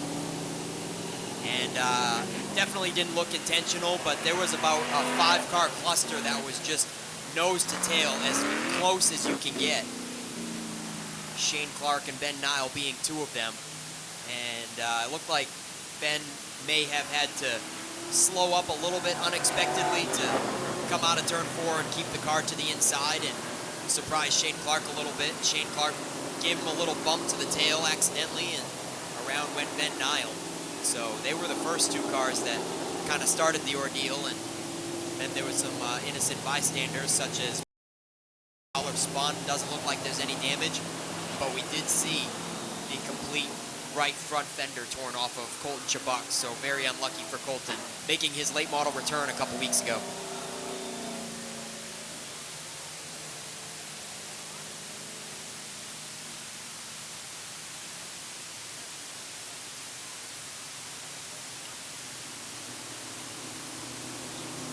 Yes, I did it. I forgot to turn the microphone on. I got a new list of names here. Go see Penny if you hear your name. As they said, it's backpack giveaway night tonight. We want to thank all the folks that donated backpacks. So if you hear your name, go see Penny. We have Briggs Miller, Ezra Mumma, Parker Dustin Martell, Alana Raymond, Halo Rain, Otto Roy, Chase Williams, Neva Childs, Riker Oliver, Aaliyah Smith, and Cody Watts. Briggs Miller, Ezra Mumma, Parker Dustin Martell, Alana Raymond, Halo Rain, Otto Roy, Chase Williams, Neva Childs, Riker Oliver, Aaliyah Smith, and Cody Watts.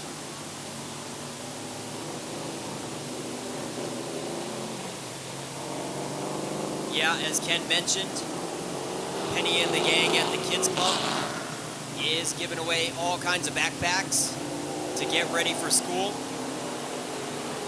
There's Colton Chabuk back on the track with a missing fender and right side of the front bumper cover, but still rocking and rolling in the 15.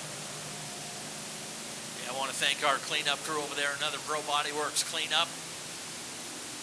Larry, our infield manager, Larry St. Pierre, says everything's good to go.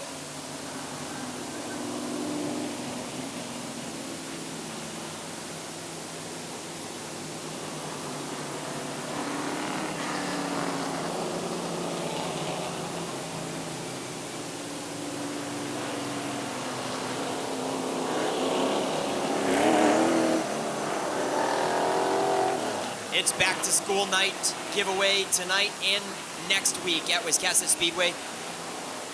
All you kids out there in the grandstands, who's ready for school to start back up and who's sick of summer vacation? Make some noise.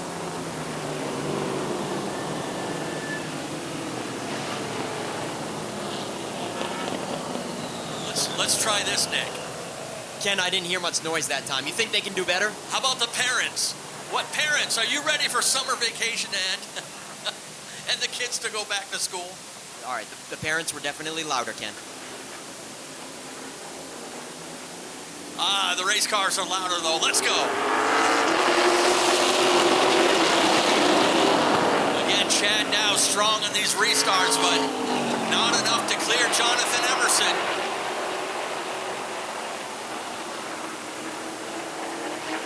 Emerson Dow will settle it into second. Tiger Colby right there in third. The rookie Nick Morton in the double zero holding fourth with Ashton Burgess on his outside. They'll go wheel to wheel.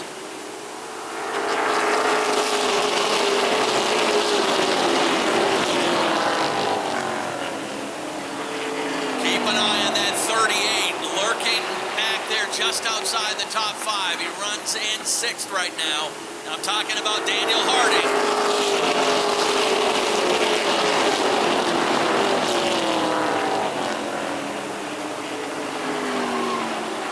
Harding's been a 2-time winner this year, including the Coastal 200.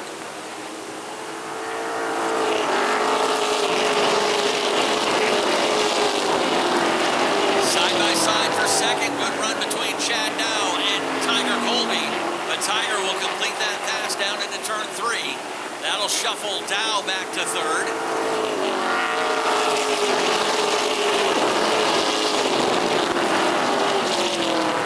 Daniel Harding is now in the top 5. Harding to 5th. Ashton Burgess caught on the outside in the 34 and slipping back.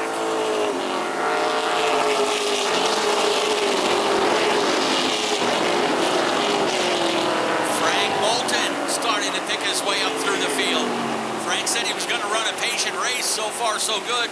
Bolton is in 6th.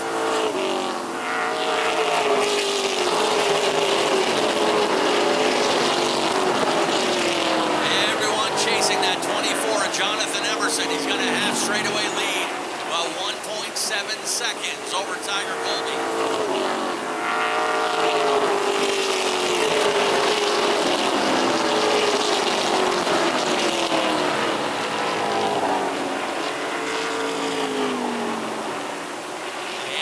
Once again, Daniel Harding picking up another spot. Harding up to 4th.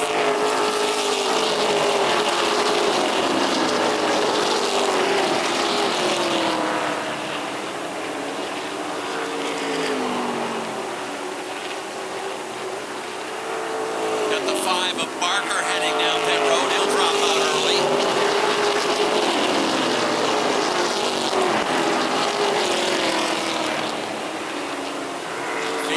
Strung out a little bit as the sun sets behind the backstretch. Harding is now in the top 3.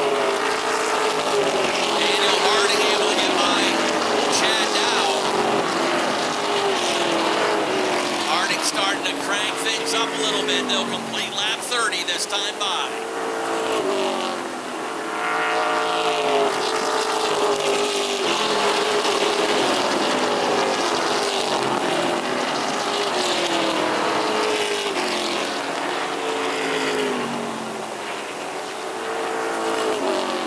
Starting to settle down now up in the top 5. Checking to see who the fastest on the track right now is, and it's Jonathan Emerson. Emerson, your leader, still the fastest car on the track. Trying to be the jackrabbit, run away with this one. Leave Colby and Harding as far back as possible. Emerson turning 16 flats. Colby and Harding each turning 16 once.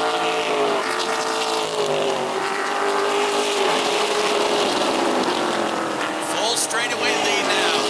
2.7 seconds now for Jonathan Emerson. He is on cruise control.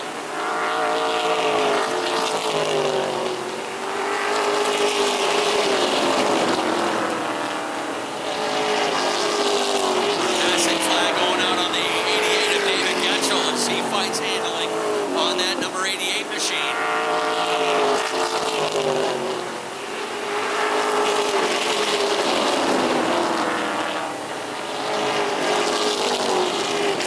That interval between 2nd and 3rd right now is about 1 full second, but Daniel Harding's been a bit faster the last couple laps.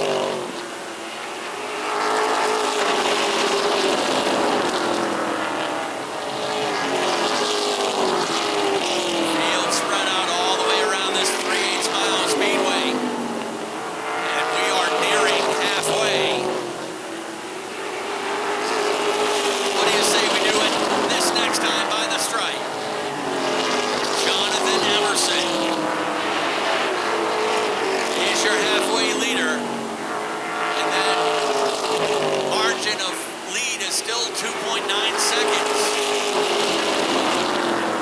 One guy now starting to slip back out of the top 5 is Chad Dow in the number 39.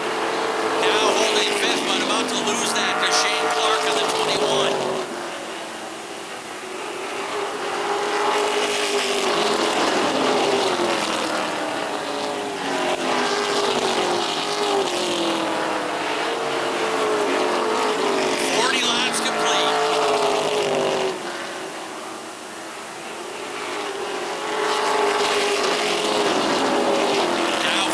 Over that 5th spot to Shane Clark. Clark was involved in one of the early cautions.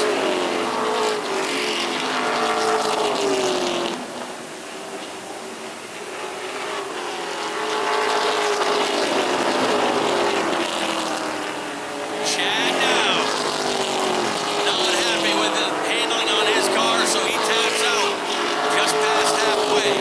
He led the first few laps, but not to his liking. The car going away pretty quickly on him here in the second half of the race. Here's your leader, Jonathan Emerson in the 24. That lead is maintained right around 3 seconds. second is starting to heat up. Tiger Colby's got it, and Daniel Harding is right on his heels.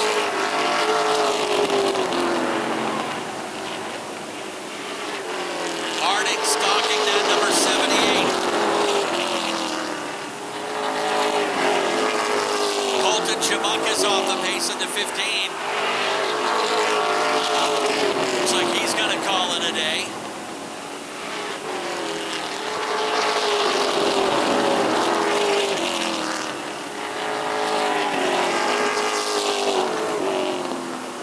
Jonathan Emerson took the lead of this race on lap 14. And he has been out front ever since in one of his most dominant runs. Emerson, a former winner of the Strictly Shootout, has a handful of Strictly Street wins, but going after just his second career late model win.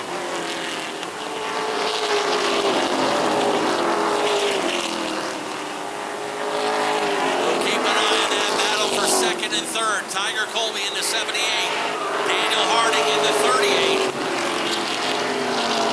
Colby trying to make that 78 car nice and wide. Daniel gives up the outside run. Now he'll try it again. Colby makes his car wide again. And flagman Dave Sturgis, it has gotten his attention. Colby a little bit sideways. Daniel goes out as wide as he wants to go and takes over second.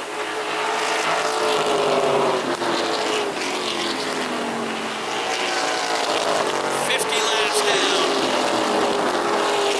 25 laps to go.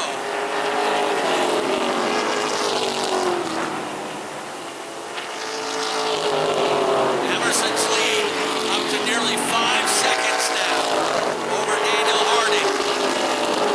Harding has got some clear racetrack up ahead. We'll see if he's able to reel in that number 24.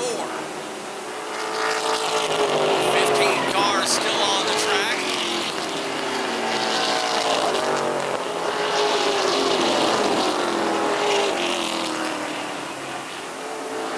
Chris Burgess in the number 47, able to grab 5th position away from Shane Clark.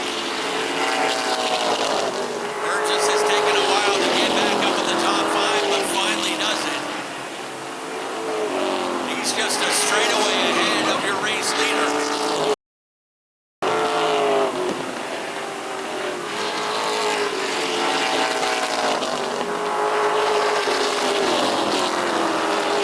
Nick Morton is the last car left on the lead lap in that 00M.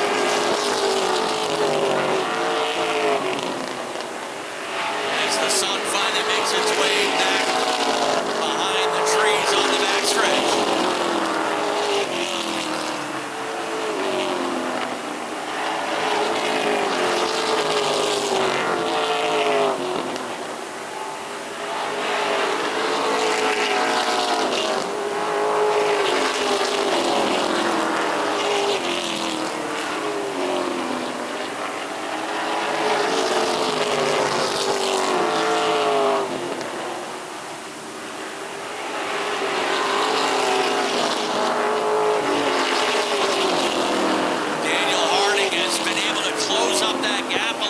To the race leader. Now he has a couple lap cars up there to contend with the 00 of Alex Waltz and then the 72 of Brandon Fowler. Tiger Coley all alone in 3rd, Frank Bolton 4th, and Chris Burgess 5th.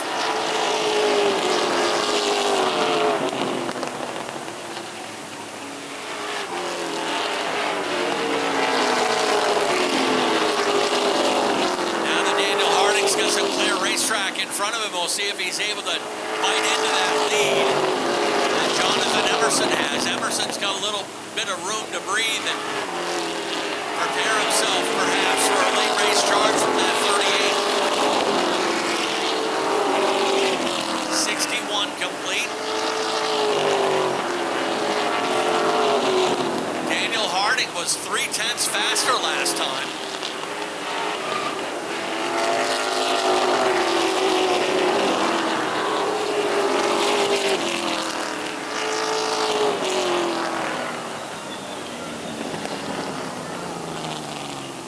Caution comes out. David Getchell has got a little hot under the hood on the number 88, so a wise veteran move to get it over to the fire crew as close and quickly as he can, and here he is hopping up out of the car.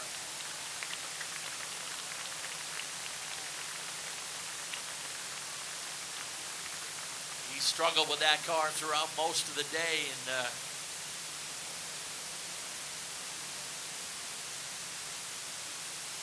things were starting to get a little hot for him last couple laps, and finally decided to get it there to the infield, and not too far for our safety crew to get to. And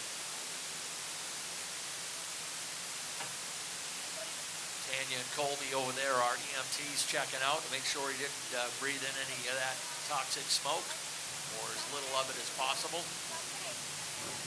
Like he's suffering any burns or anything. So we're going to get the cars back under caution pace and put together a lineup with 61 laps complete. And definitely a caution, perhaps, that Jonathan Emerson did not want to see. Daniel Harding, once he got into some clear racetrack, that last lap was 0.3 faster than Emerson was.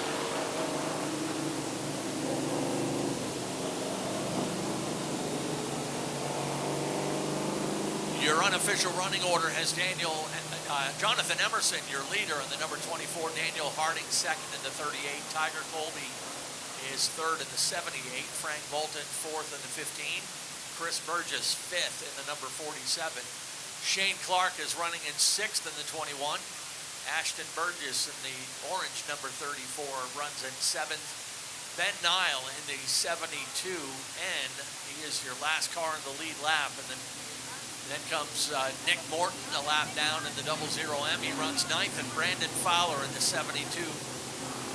The black and red 72 fills out your top 10. Hey, I got some more Kids Club winners. This is a new batch, so go down and see Penny. We got a lot of winners tonight. This is great.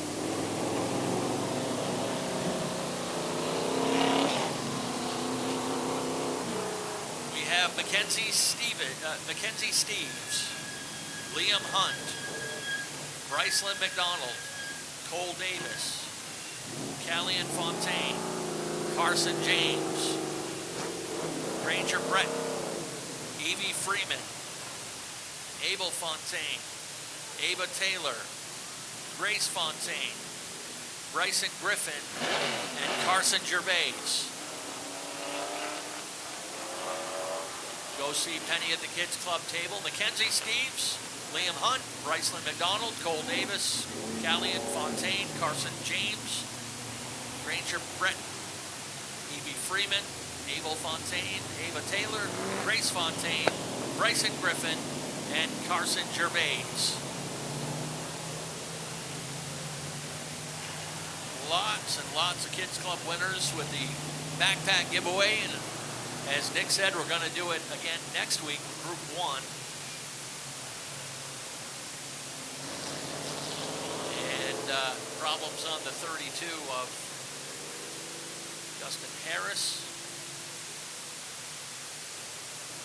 Or Zach Harris, that is.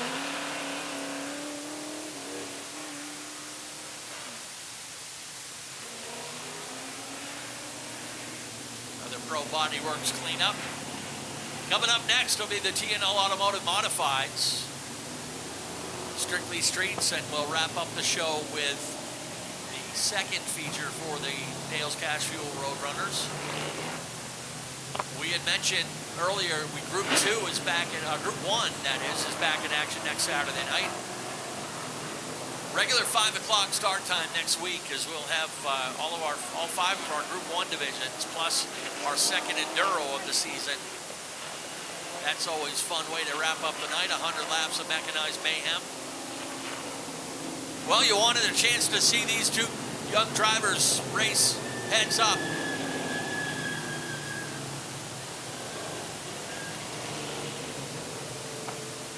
Emerson and Harding will line up on the front row together. Colby and Moulton on row number 2. Chris Burgess has patiently worked his way back into the picture. 61 laps complete. 8 cars left on the lead lap. Nick Morton in the 00M is the first car a lap down.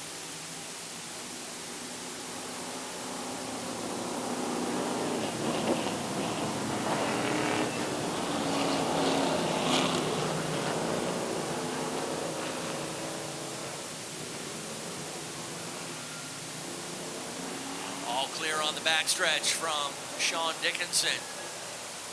Nate Sennett back over in his familiar territory over in 3 and 4.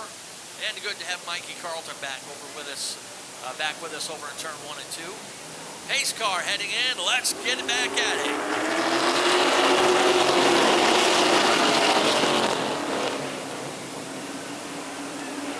Daniel Harding showing some power in that number 38. Nearly had him cleared.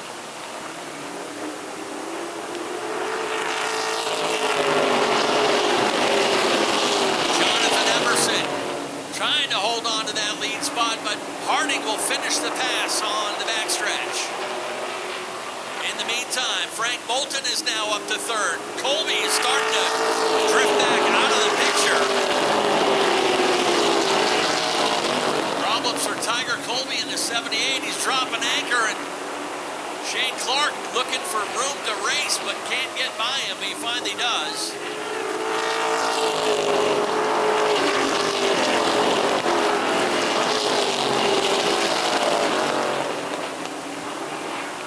Tiger Colby, last year's winner, heading down the pits.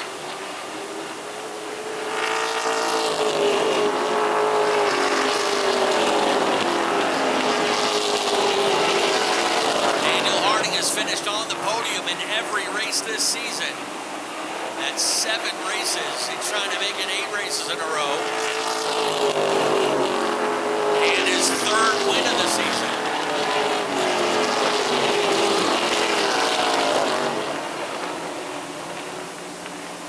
Ben Nile. It's been an eventful day for him.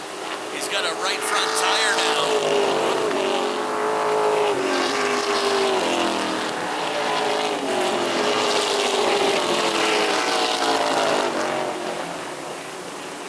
Can't say enough about the patient race that Chris Burgess has run after that early situation with the 00.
Finishes second. Chris Burgess third.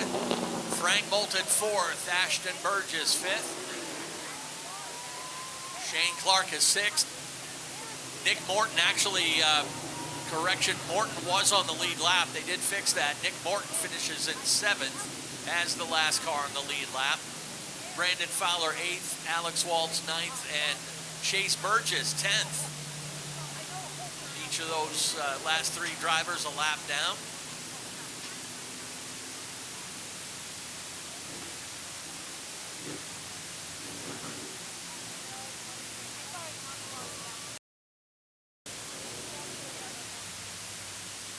Daniel will get a photo from Jason Dickey with the checkered flag. Again, he'll meet us around here at Victory Lane Road. Coastal Auto Parts Victory Lane.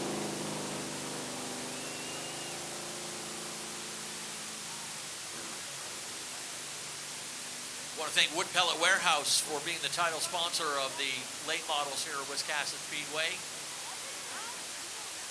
Proud sponsor of Wiscasset for several years here. And as I said, we're in the dog days of summer, but heating season will not be too far away. And Wood Pellet Warehouse can set you up, and you can purchase your pellets now. They'll hold them when you need them and deliver them when you need them, and get you all set up in the place you need them. Very helpful people, and competitive prices, free delivery for veterans. Great supporters of Wiscasset Speedway.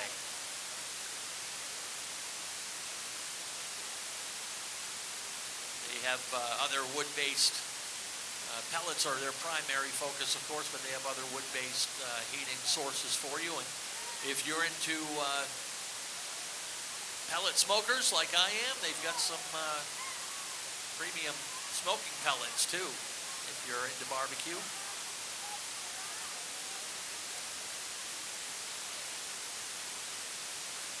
Tech guys doing the old durometer check on the backstretch, basically checking the softness of the tires here at the end of the race. We have a strict no tire softener rule. And if they poke a number that says that those tires are softer than they should, then we often send out tire samples to an independent lab to see if they've had used anything extra on those tires to get them a little grip. So thank you for bearing with us while we get that taken care of. So they pick up a lot of rocks and stuff when they go around this Victory Lane Road. But they will be here to celebrate with you guys in just a moment.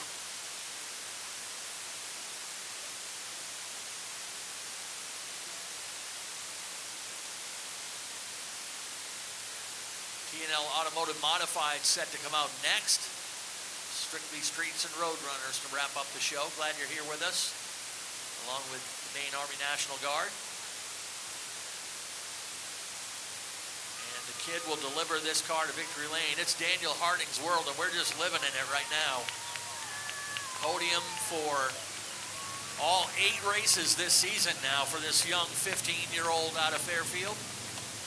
As I mentioned, this kid doesn't even have his driver's license yet.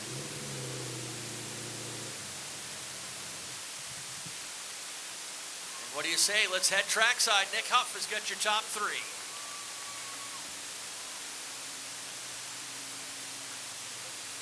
Yeah, he's got the whole family and crew down here once again, super excited. It's not just a regular feature win, it is another extra distance race, just like the Coastal 200. Daniel Harding, ladies and gentlemen, climbs out of the 38. He's a smooth operator, and you were wicked smooth on the top side, weren't you, Daniel? Yeah, the car was great. These guys always do an amazing job with this car to set it up and to teach me, and just can't thank these guys enough, man. This is awesome, and glad to come away with this victory. That was a strong race. Yeah. Any sponsors you want to thank on the 38 ride? Marshall's, Distance Racing, Max Cookson Racing, all these guys are just, it's amazing to be this good and to be this great of a team and work this good together. I just can't thank these guys enough, and yeah. Nice run for Daniel Harding. Slow and steady on the top side. And over comes Jonathan Emerson, who led the most laps for sure and did not want to see that caution. I think probably all you can say is heartbreak, right, Jonathan? Yeah, I don't even know, man. It sucks. I don't know. There's only one car in the field sideways and able to drive away, but I'd really like to thank all these guys. I mean, we literally probably had the perfect car. Yankee Yard Works, Distance Racing, Tick Patrol, ABG Heating and Plumbing, Triple K Excavation, Emerson Pilot Cars, Portland Glass, Highland Green, Upper Pond Stables, Caleb, Art, Keith, Dad, everyone that helps me in the pitch. Just we had a really good car and just didn't really get to show for it. All right, Jonathan Emerson. Ladies and gentlemen, he had one win last year, still seeking that 2025 win, and came so close tonight. Chris Burgess, though, look at this cat. Another top 3 in a long distance race, Chris. Man, you love these ones, don't you? Yeah, I sure do. Probably could have used my own advice and been a little more patient, but the guys that drive in and drive right up to the second groove and leave the whole thing there, it's hard not to fill it once in a while. And these two guys have been so good this year that if you're out ahead of them, you got to go. So it would have been easier if I didn't do that, I think. We lined up like 16th, 17th after that, and the car was really good. I got to thank Spencer Group Paving, Bob, he's a huge help. My dad, my son spots for me. My nephew Cole is always here. He spots for Ben every week. So it's a small group and it's tough with 2 cars, but here's a good start, I guess. All right, Chris Burgess, ladies and gentlemen, wraps up the top 3 in the late model 75 presented by Maine Army National Guard. And get out your 50-50 tickets, folks. We got a winner, and it is for some cash money. $779.50. $779 going to this yellow ticket. 4532-7840. 4532-7840. Come down and see Estelle. For cash money, you have a half hour to claim it. And if we don't find our winner within a half an hour, we will draw off another one. So they are going to hold on to the tickets in the bucket. And you fans better hold on to your tickets in your pockets, because they have a half hour to claim it, or we might find a second winner.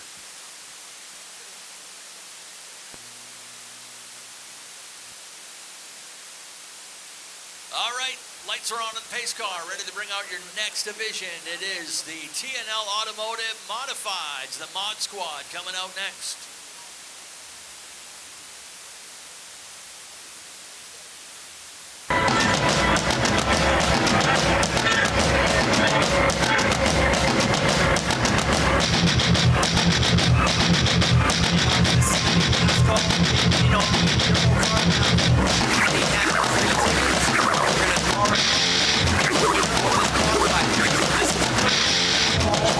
Find out where we go around spot race.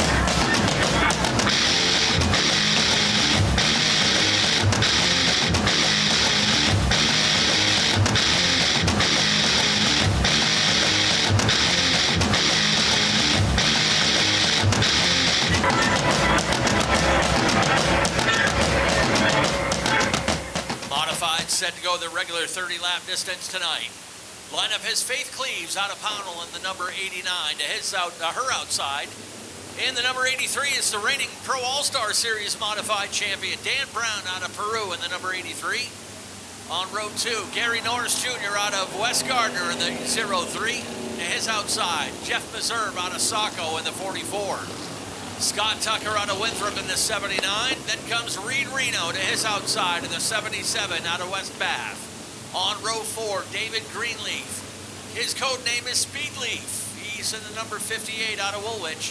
Then comes Chuck Colby in the number 87 out of Dresden. Then next row back on row number 5 in the number 1, Adam Chadbourne, your New Point leader in the number 1 out of Woolwich. Zach Bowie out of Bridgeton in the number 6. And on row 6, Mike Brown in the 39, Tyler Robbins in the 34.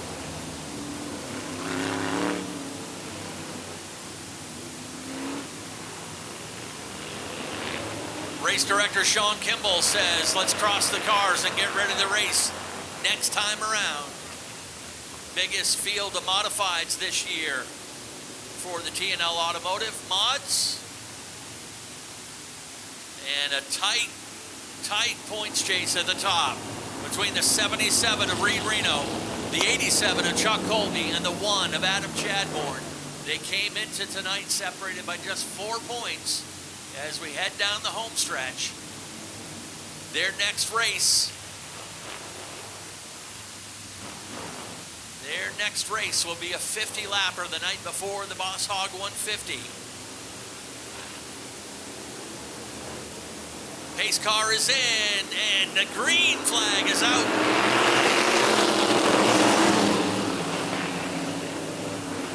Dan Brown gets it done on the outside, drives around Faith Cleaves and into the lead.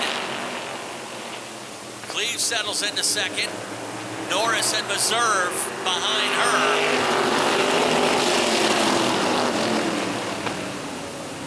Trouble into turn number 1. Reed Reno gets turned around. Caution will fly. Reed got it back underway, but I believe they got some dirt kicked up there in turn 2 as well.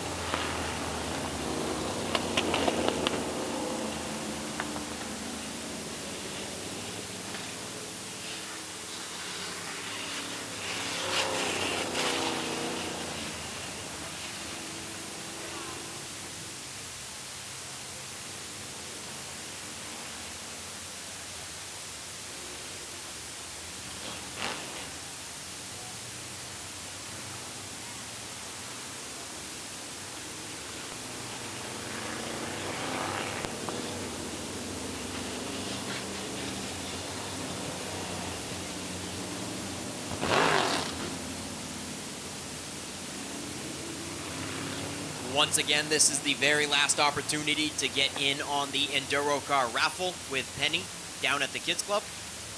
She is going to have the winner of this modified race pluck out the winner of the Enduro car raffle, but she said she'll still sell tickets right now during this feature if there's any last takers for the Enduro car raffle.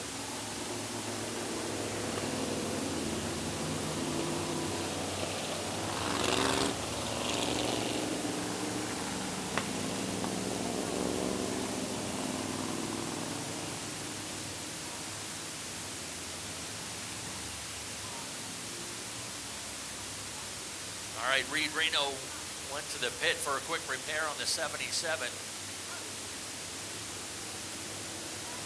Here he comes back up on the track. Early in this race, 1 lap complete out of 30.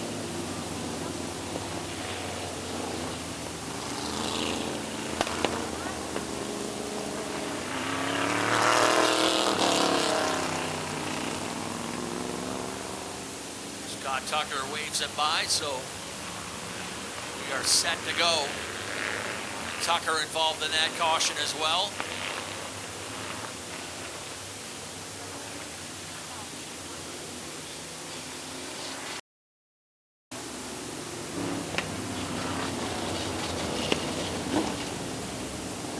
Hey Ken, we want to wish a happy birthday to Donna Perry tomorrow. Happy birthday, Donna, tomorrow. Happy 50th birthday yesterday to Jason Meserve. We'll see him back out here for the second Roadrunner feature. And happy 15th birthday tomorrow to Zach Stewart. Happy 15, Zach Stewart. We are going green once more. Only 1 lap in the books.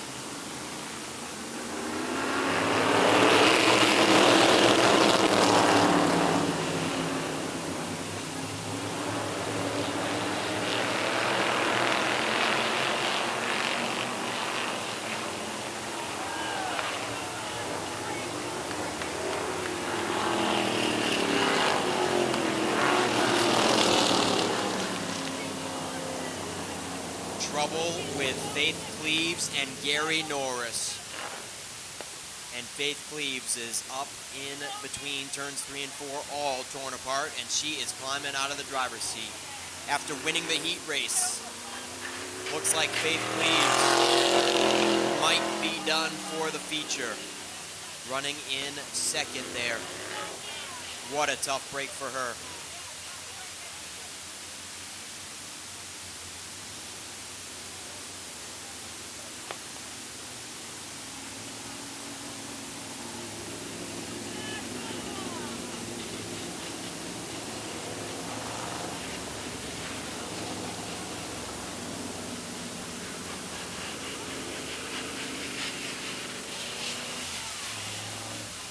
Seems to be a lot of scraping going on around the track surface. Lots of sparks flying. Adam Chadbourne has got some front end dragging as well, just like Reed Reno had moments ago, but got that pulled out. And I've seen some sparks flying from under the 6, I believe. I thought Zach Bowie going into 1. Seems like he's struggling with dragging a little bit, or some other white car maybe. All right, so we remained at 1 lap complete. I do want to pass along, we did get our 50-50 winner. We want to congratulate Eric Arsenault for taking home the cash tonight, as we have another Pro Body Works cleanup. Thank you to Todd Farron and his crew over at Pro Body Works on Route 1 here in Wiscasset.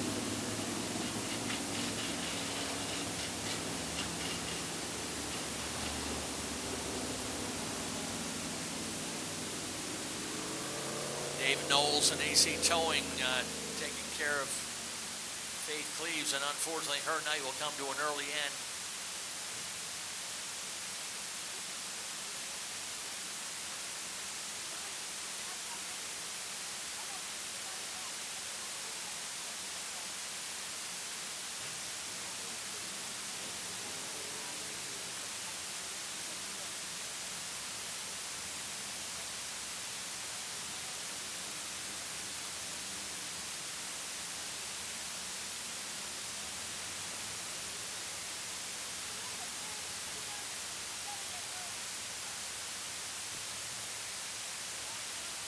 We've got more Kids Club winners to head down and get some backpacks tonight to get ready for back to school.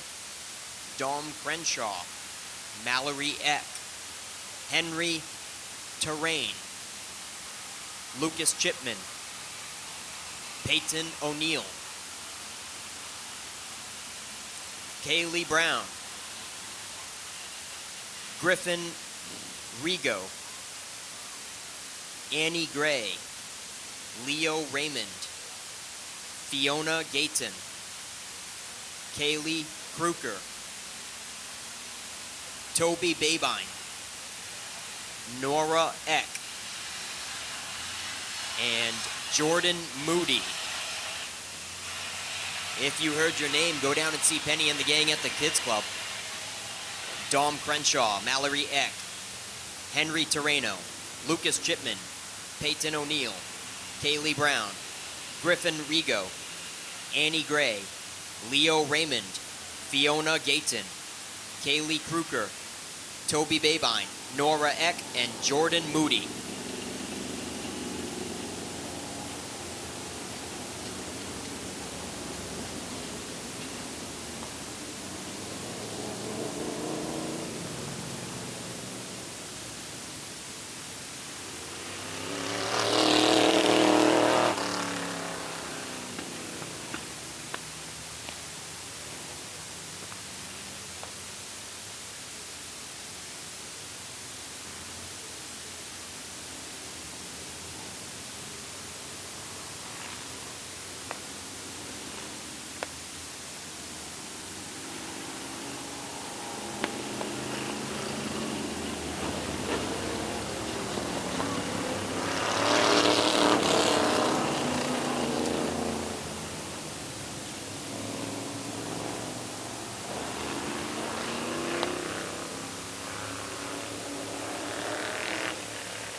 The Modifieds are brought to you by T&L Automotive out of J-Main.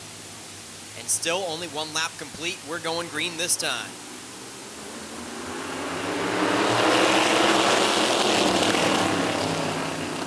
"29 laps still to go. And Jeff Meserve in the 44 had nothing for the top 2 as Dan Brown and Chuck Colby check out.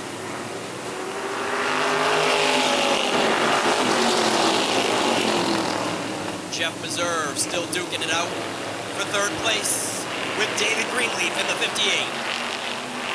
And here comes Zach Bowie in the 6. He wants a piece of the action for the top 3. There's hard contact. Meserve got sideways and bounced off of the 6. And what a save that was. Green flag stays out. And the 44 is good to go, but loses a handful of spots for that 44.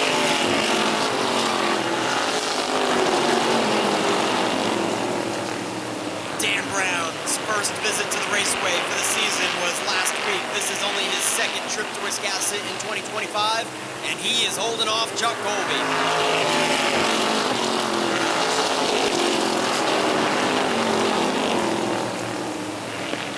David Greenleaf also holding off a hard competitor. In the 6, Zach Bowie is all over that 58 car. Reed Reno and Adam Chadbourne both had nose damage that sent them into the pits to keep their noses from scraping. Both of those cars are duking it out for 5th and 6th.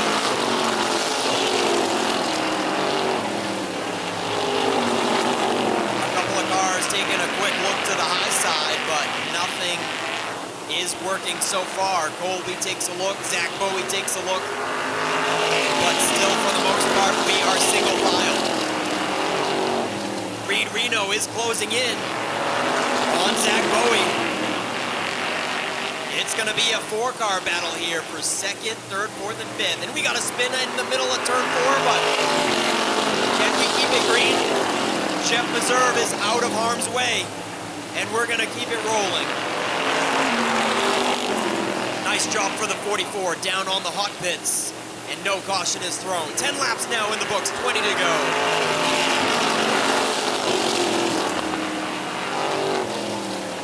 20 laps to go, and it's still held on by Dan Brown. Oh, we got trouble. The one of Chadbourne shuts her down, and there is definitely something coming out of the back of it.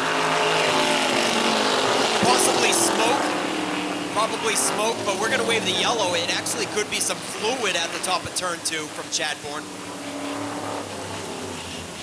I think that is what the yellow is for. There was something trailing the 1 car when he shut her down in the middle of 1 and 2. Yeah, the point leader is going to take a big hit in the standings again this week, coming off his 80th career win. And he's been kind of going back and forth between his old car and the new one, and whatever one that one was, it wasn't cooperating too well tonight. 11 laps complete. And our safety crew will get up there and see if there's any speedy dry that needs to be put down. Chadbourne being smart to get that car up to the top of the track as quickly as he could.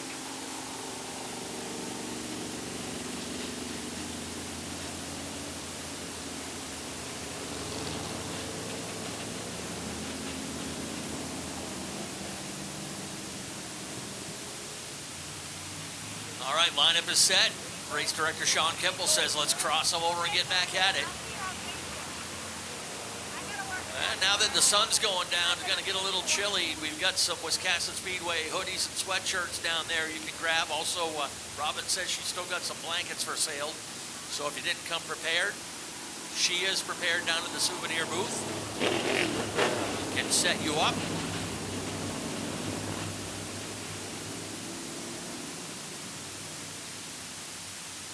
Comfortable night for racing, especially here in late August.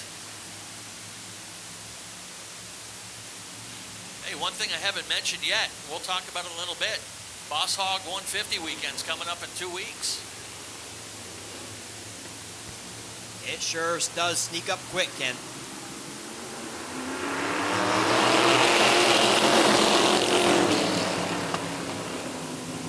Back at it we go. Dan Brown, the reigning pass modified champion, as Nick said in his 2nd race here at Wiscasset this year, shakes off the challenge from Chuck Colby. Colby right there camped up on the outside. A couple veterans putting on a good show up front. Zach Bowie into the picture.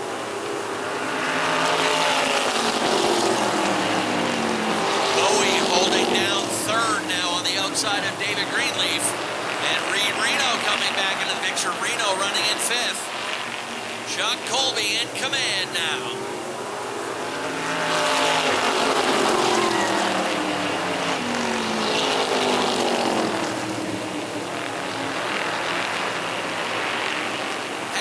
this time by the stripe, 15 down and 15 to go.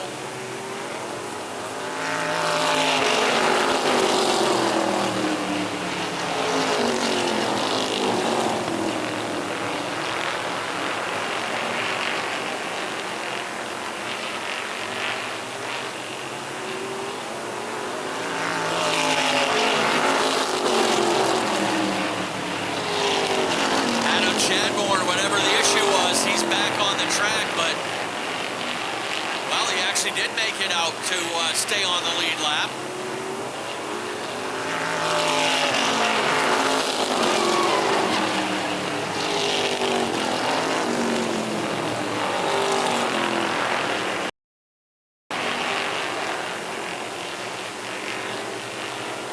A little bit of breathing room now for Chuck Colby.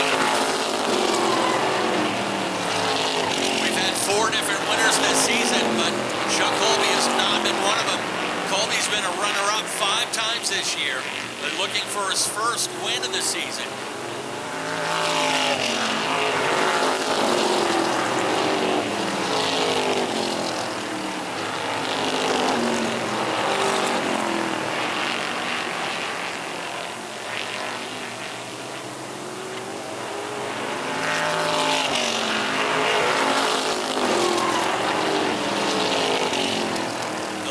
Built up to almost a second and a half now over Dan Brown.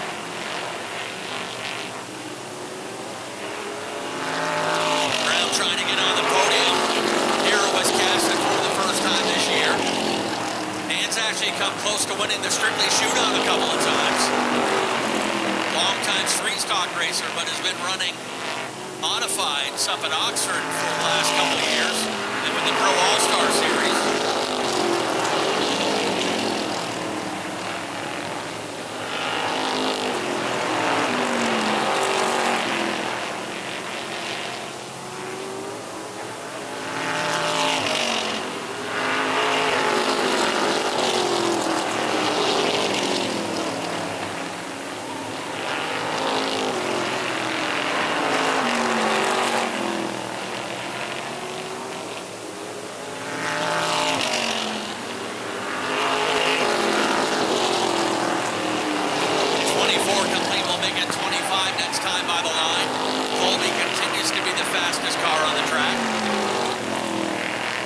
Spin up there in the top of turn number 2.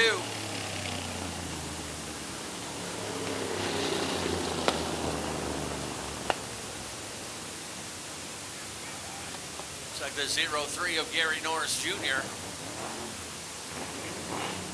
4th caution of the race.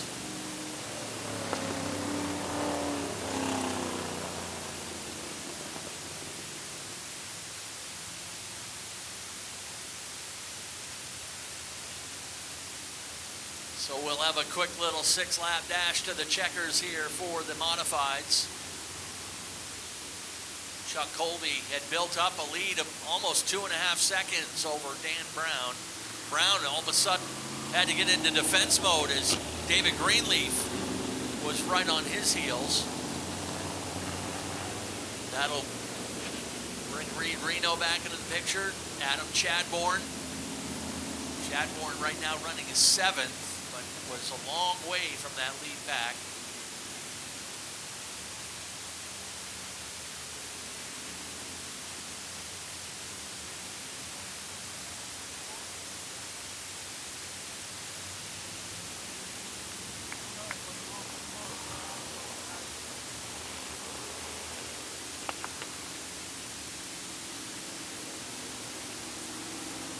All right, they did call the 0-3 and the 1 in that caution.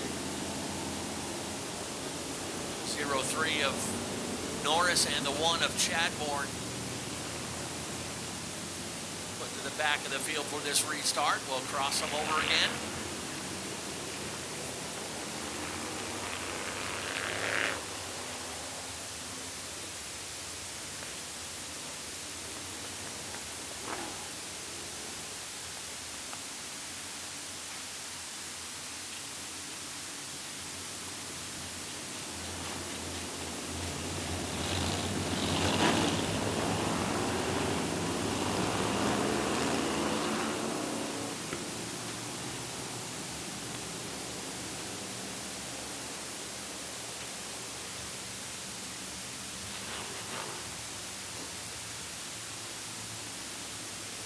All right, the lead pair kind of laying back. Pace car will head in. Colby and Brown ready to restart.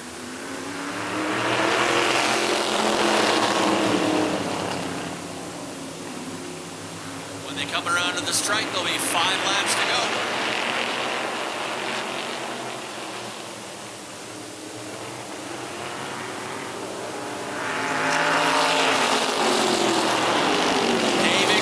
Sneaking in there in the 58, keeps a tire underneath Dan Brown. Reed Reno's in the picture. Zach Bowie throw a blanket over 2nd through 5th.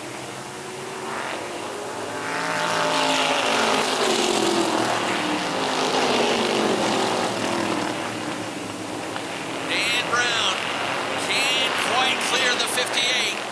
Reed Reno nowhere to go. Zach Bowie nowhere to go.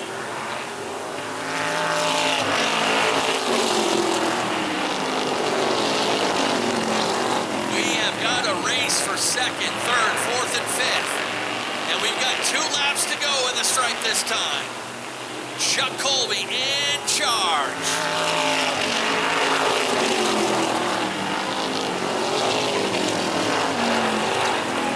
Dan Brown had the spot by 2/1000ths of a second. But David Greenleaf finishes the pass. We've got a spin up the top of turn 1.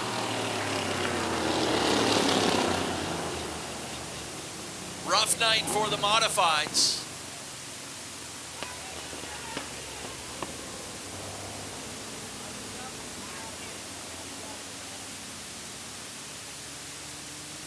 '28 complete. We'll have ourselves a green-white checker finish. What a battle from 2nd back to 5th. Brown, Greenleaf, Reno, and Bowie. And Dan Brown had that 2nd position by 2/1000ths of a second. Second caution in a row that involved Chad Bourne and Gary Norris. The first time, they said that Chad Bourne was an equal part in it and had to get sent to the back with him in the last one. But this one, they said that Chad Bourne was definitely in there, and Gary came down, didn't give him any room, so Chad Bourne's going to get to keep his spot this time.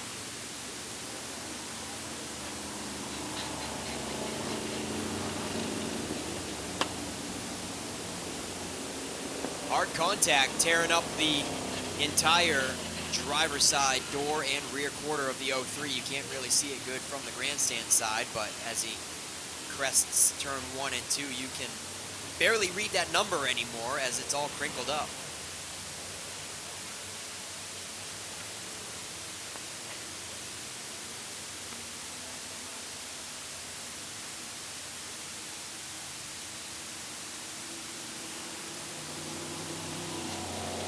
They had a problem with the 79 of Scott Tucker.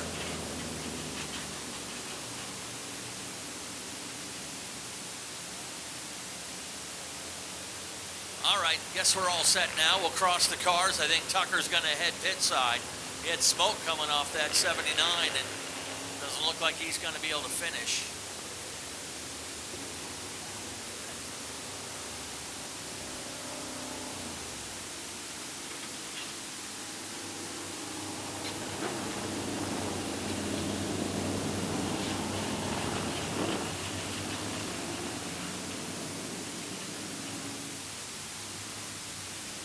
Let's see if Chuck Colby can hold off the hard charge by Dan Brown one more time for a green-white checkered finish.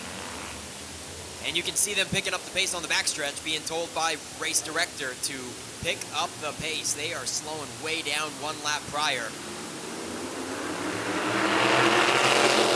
Green, green, green. Dan Brown got the fender up going into 1. Here comes Colby back again. Chuck Colby back in charge. Brown trying to desperately hang on to a podium spot. There's room down low in front of Reno, but can't quite get there. Oh, some contact into the turn. Reno had a fender underneath, but backs out and let Brown correct it. That might cost him a podium spot. Here they come. Checkered flag is in the air. Chuck Colby will take the win and the point lead.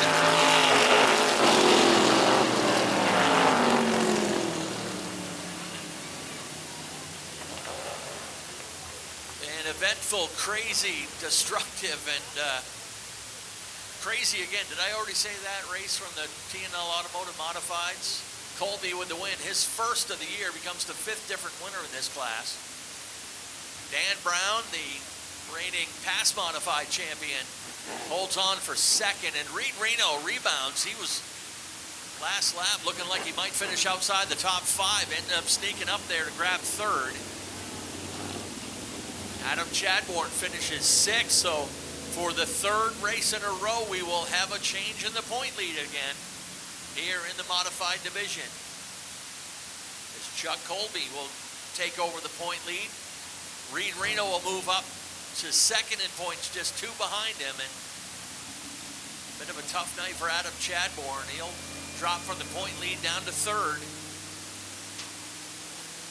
Chuck Colby has well, he's been on the podium several times this year. 6 out of 7 races he's been on the podium, but he's finished 2nd 5 times this year. This is his first win of 2025.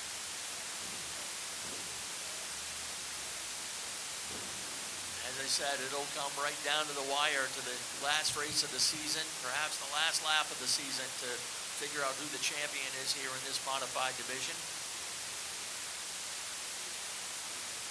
Chuck Colby will be gunning for his first career title. He's been racing here for over 25 years, but has come close a couple times, so it hasn't been able to put a full campaign together for a championship. Reed Reno, he's early in his career, 2nd year here in the modifieds, and for his age and experience, to be included in the championship conversation with those 2 drivers is quite a feat for this young driver. Adam Chadbourne, he is going for a track record 8th career championship. He's tied with Morris Young and Josh St. Clair. 7 titles is the most in this track's history. Hey, look at that. Chuck drove right by the 2nd place spot on Victory Lane and right there to the sign. So he didn't automatically stop there in 2nd, so that's a good sign. Let's send things down to Nick in Coastal Auto Parts Victory Lane. Chuck Colby climbs out of the 87. First time he's been able to park it in front of this sign this season. Chuck, it must feel good to finally be a little bit better than 2nd tonight. Yeah, it does. I have fun racing with everybody. Sometimes it's a little hairy, but you know what? It is racing. So we got it here tonight. I don't know if it was any better than any other night. I just felt like it was the right night, I guess. But I do want to thank everybody that helps me, Joe and Zach. My father, my son, Tiger, he does a lot of stuff too when we can. Colby's Auto Center and Tire, Riley's well drilling, and Casey's cleaning, and the B&S videos, he helps me too, so. All right, Chuck Colby finally gets the monkey off the back in 2025. Nice job, Chuck. And Dan Brown in his 2nd visit here of the season. Man, you had so many restart attempts. Did you think one of them you might be able to get it back? No way, we weren't touching that thing. That thing's fast. Hey, it's something to build off from. Just struggle this year. Don't get why, but hey, we'll take a 2nd, and that's all that matters. Dan Brown, nice run in the 83. Who do you want to thank for sponsoring your ride? CDA Construction, Roy's All Steak Hamburgers, Benji, for spotting and supporting everything I do. Mom and Dad, Christy Evelyn, Mario, Blaze Maple Syrup. Sorry. He also helps me on the crew, and Mark and all these guys too. All right, nice job, Dan Brown. Nice to see you in Wiscasset Speedway Victory Lane. And how about Reed Reno? Man, when you went in the grass and crunched your nose all up and had to go in the pits to fix it, bet you thought it was going to be a tough ordeal to get back up here. Yeah, it was. We had a fast car today, just couldn't really show it. We didn't have, it was difficult trying to get back up through the field there. So, yeah, wild race. It ended up good 3rd, so. All right, who do you got to thank for sponsoring the 77? My mom, my dad, my grandfather, Zach Bowie, Reno's Excavation, Dale Reno Construction, Brewers Property Service, Midcoast Excavation, Bob Berry Concrete, Broadwaters Properties, AAA Northern New England, Plant Seafood, Joe Pro, and everybody that comes and helps every week. Reed Reno, ladies and gentlemen, for third place in the mods, Dan Brown second, and we'll get these guys up here in front of the 87 winning ride of Chuck Colby to wrap up the modified Coastal Auto Parts Napa Victory Lane segment. Oh wait, we got one more thing.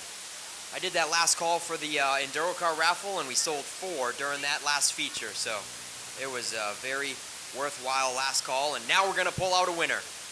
And you don't have the tickets on you or in your pockets. The ticket literally says your name on it, so everybody's going to know who wins the Enduro raffle car right now.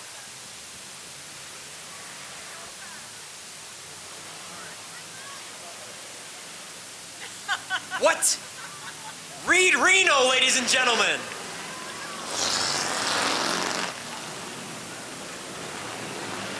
Reed Reno just won the Enduro raffle car. So, oh man. And there's even a phone number on all of these that if the person wasn't here, we'd have to call them, but clearly we have Reed Reno right here. Reed, you're gonna have to sell the mod and go Enduro car racing. Congratulations. Thank you. I don't think that's happening, but thank you. Back up to you, Ken.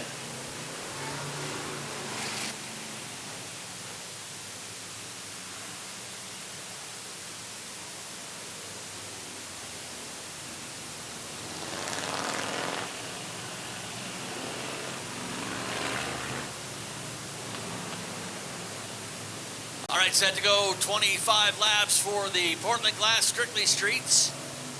Brady Romano's at the point in the 78. Ray Dinsmore the third in the 81. Amara Parker is in the number 3P.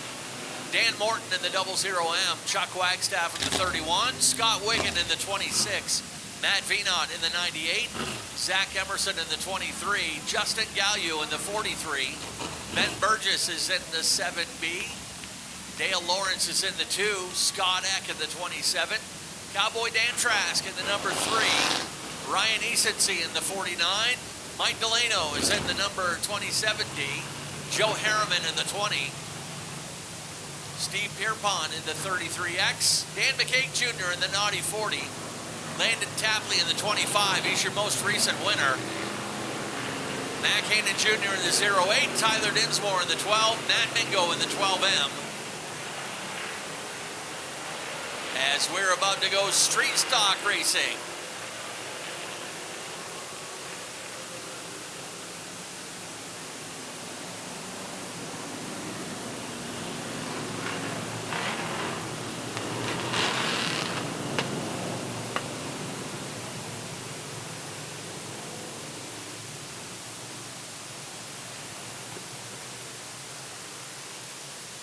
Lights off on the pace car, ready to rock and roll with Brady Romano and Ray Dinsmore III. Chief starter Dave Sturgis, ready to turn him loose. There's your green flag.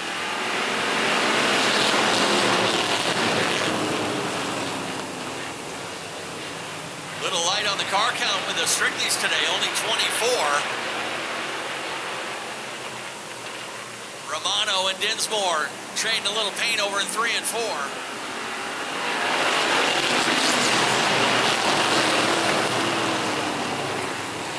We're looking at 3 wide back in the middle of the pack. Dale Lawrence way up on the high side. Taking notes from Josh St. Clair from 2 weeks ago. Romano getting turned around over there in turn 4. Backed it off the track.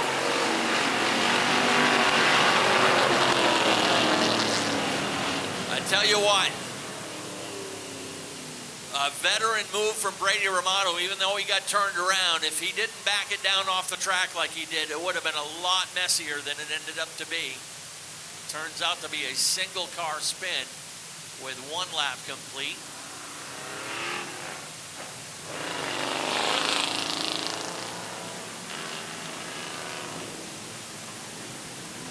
Nick, you got some more names down there to rattle off? Yeah, how about Aubrey Grazison, Jace Gould, Madeline Babine, Liliana Billings, Champ Williams, Jocelyn Higgins, Hunter Manson, Levelyn O'Neill, Madeline Meads. All those names head on down to the Kids Club.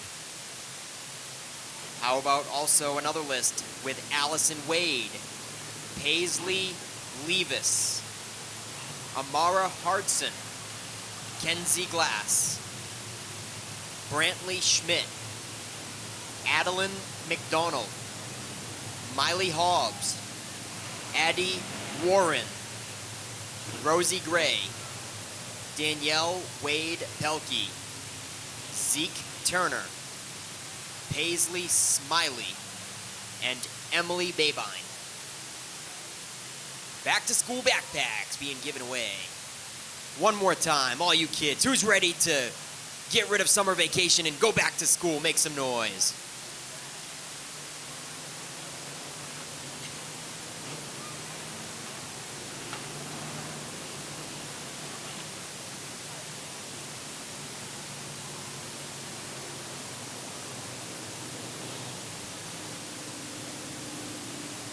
Man, oh man.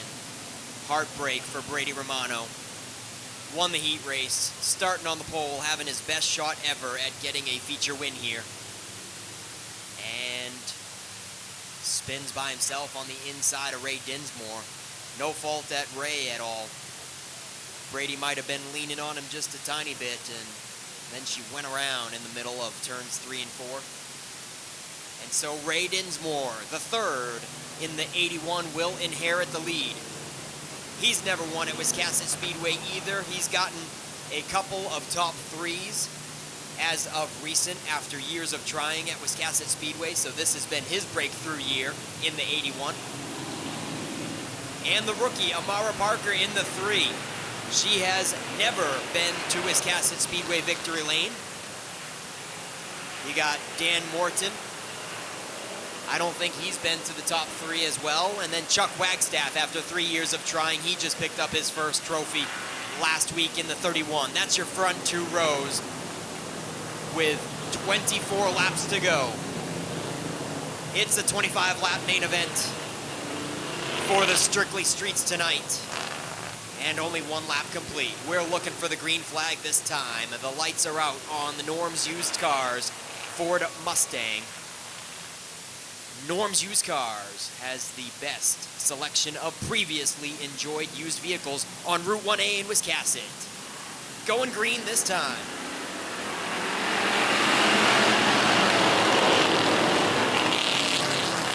And Ray Dinsmore quickly disposes of Amara Parker to take the lead by a comfortable couple of car lengths.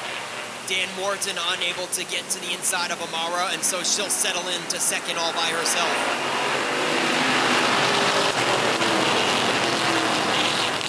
Chuck Wagstaff still stuck on the top side, but he is making some progress here on Wiggin. Wiggin is in the 26, still keeping a nose in there, but Wagstaff gets back to the bottom. He's in 4th. There's contact for 5th. The Purple People leader, Zach Emerson, almost goes around, but a nice save by the 23 to crack the top 5. And Burgess is going to follow him in the 7 up to 6th.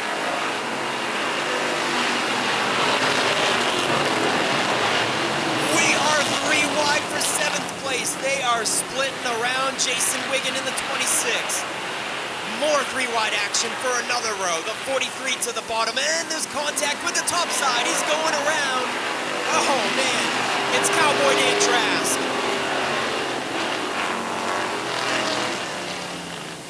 2 sets of 3-wide situations. The first one worked out okay, the second one not so much. And Cowboy Dan Trask gets the short stick on that one.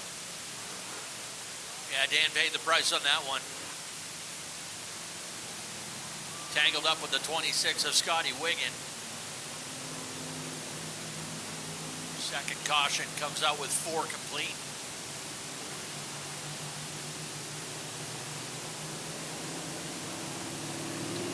Looks like Trask is going to try to drive it away, so.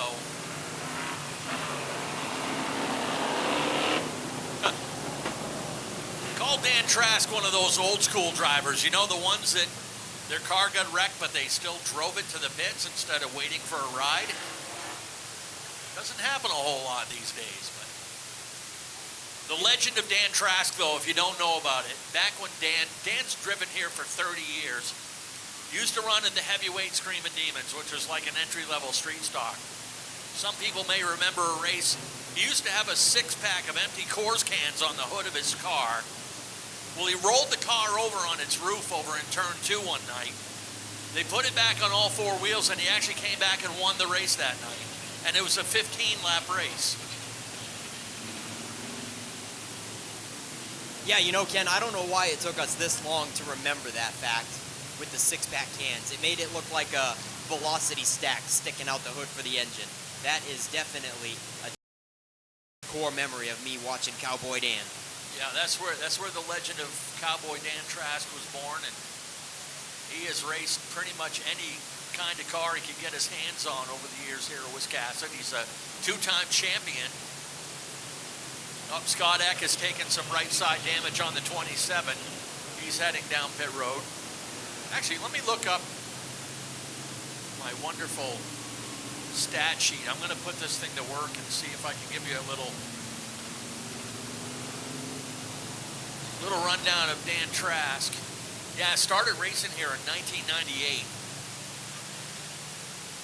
32 career wins and 2 championships. Not too bad on his resume. That's got to be real close to that top 10 list, Ken. Yeah, he's up there. He was the 2000 heavyweight Demon champion and then the 2002 heavyweight Demon champion.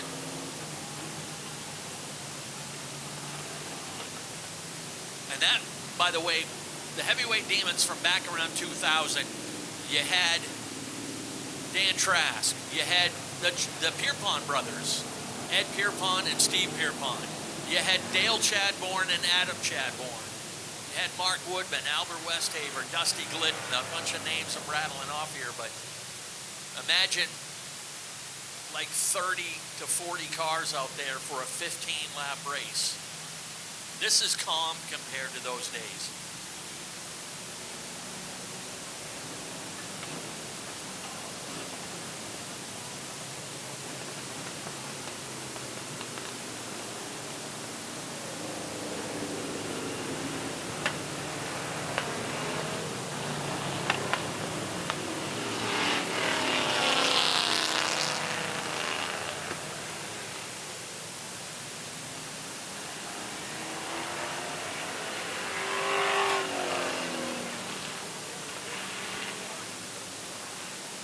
Pierpont in the 33 had his rear bumper cover blowing in the wind and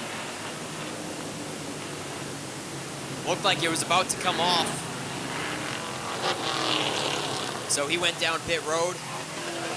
I was assuming he was going to rip it off, but looks like they taped it back up and doesn't look too shabby. So the 33 is all put back together, as well as Cowboy Dan Trask in the 3 is rejoining the field. Glad to see that. He did hit the wall there with the back bumper, and usually that spells disaster when you make contact with that, but glad to see Cowboy Dan is back out here.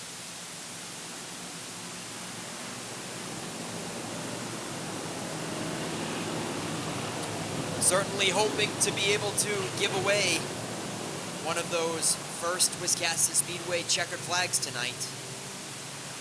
Something special that we do here at Maine's Biggest and Fastest when you get your very first win at the track. Not in a class, but your first win ever overall. You get to take home a special flag, and right there on the front row is a couple people that could get it.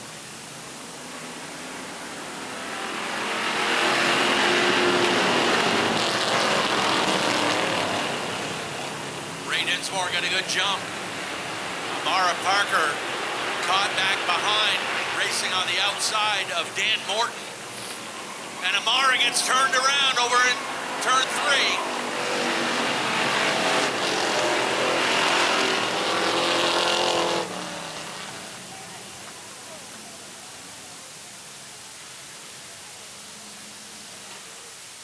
that was Chuck Wagstaff. She might have gotten some help turning around there.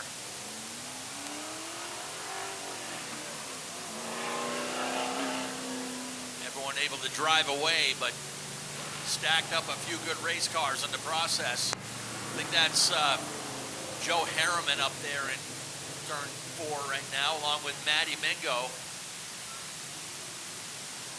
Kind of a rough night all around here for a couple of divisions.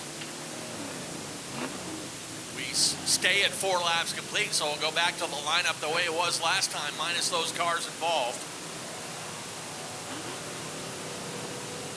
I had mentioned next weekend is our next Group 1 divisions. Pro Stock, Super Streets, Crate Modifieds. 4-cylinder pros have double features next week. And the Thunder 4 Minis, and it's our next Enduro of the season.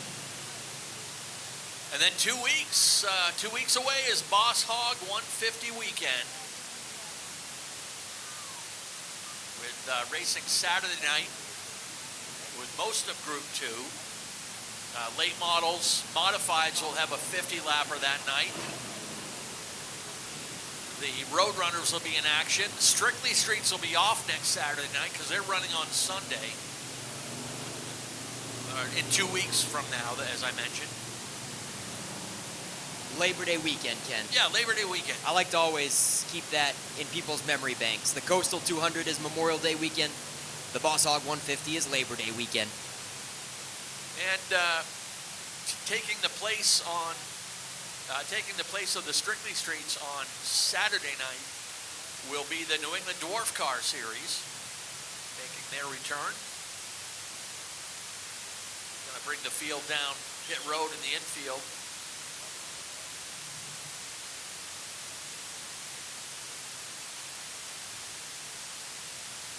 As they finish the cleanup over there. But anyway, let me see.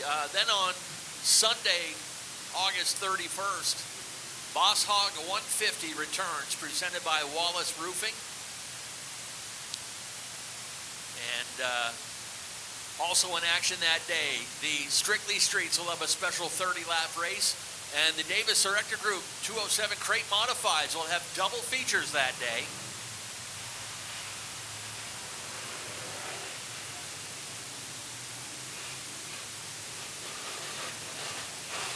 Maddie Mingo with a flat right front tire and the nose folded in as well. Hey Ken, yeah, next week is the Enduro race number 2, and Reed Reno just won that Enduro car, but safe to say we can't see him out there, right? Because you can't be an experienced racer, right? Yeah, you can't be a regular racer running the next Enduro. We're looking for all amateurs to have fun in that, Maybe aren't he we? can put his mom in the car. Liz, you hear me? You can make your Enduro debut next week. You can take out all your frustrations about race car drivers. Yeah, come on. Use the car at least once, and then you can get rid of it after that. But actually, our final Enduro of the season is October 5th, and that Fall Fury 150 is open to any race car drivers to run in. But our regular Enduros are only for non-regular racers.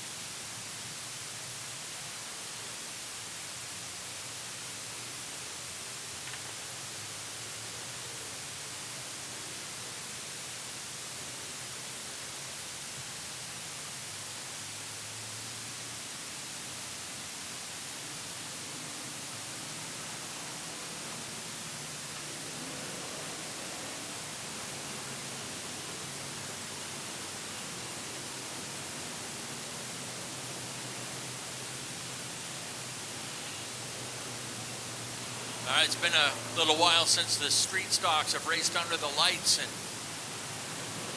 these guys tend to struggle sometime when the sun is down and we're under the lights here of Maine's fastest.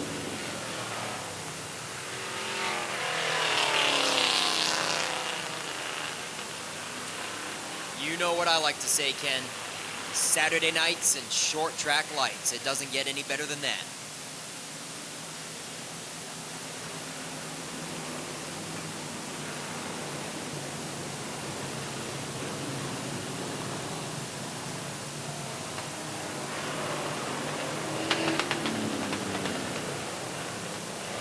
Lights are off on the Norms Used Cars Ford Mustang pace car.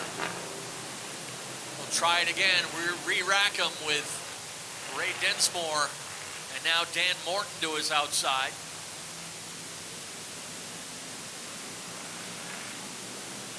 As Nick said, a couple more drivers looking for their first win.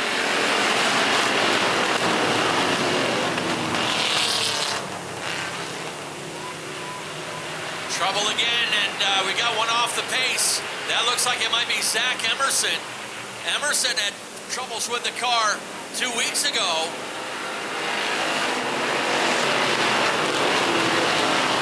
And he got up out of the way, thankfully, but things not going well for the two-time champ. Now it's Ray Dinsmore, Ben Burgess. Burgess, two-time winner this year.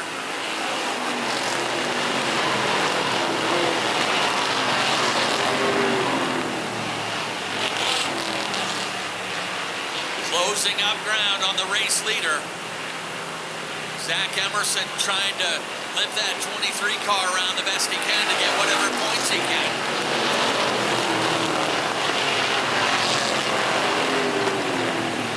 We've only had one repeat winner this year, and it's that rookie in the number 7.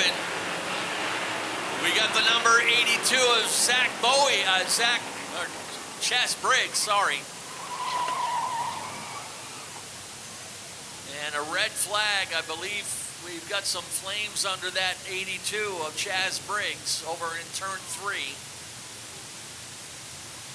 The nose knocked in on that thing, so. Red flag so we can get our safety crew over there. Nate Sennett on the scene right there.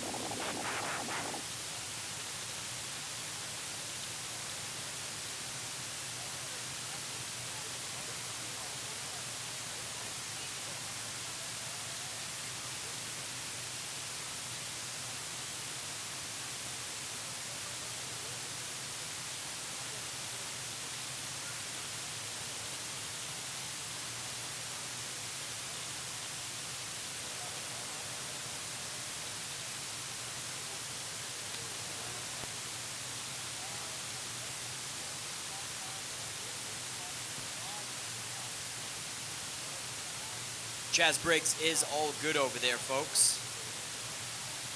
But man, I don't remember the last time that we have seen cars catching on fire under green flag conditions like this. And here we've had 2 tonight, Chas Briggs and Dave Getchell. Very uncommon thing to see here.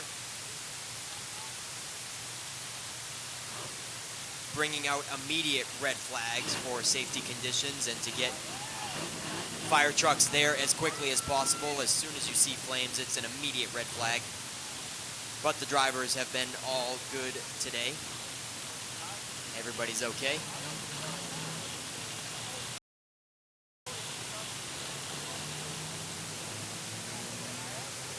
The Strictly Streets are brought to you by Portland Glass Company at Wiscasset Speedway,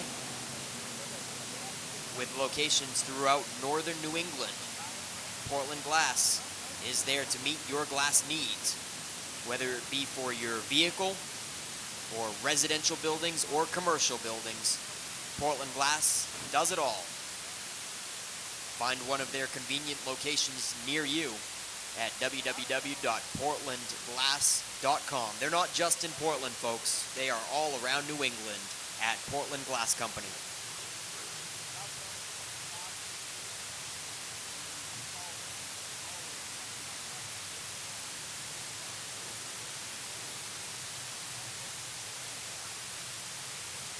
And capping off the evening after this will be the Dale's Cash Fuel Roadrunners feature number 2.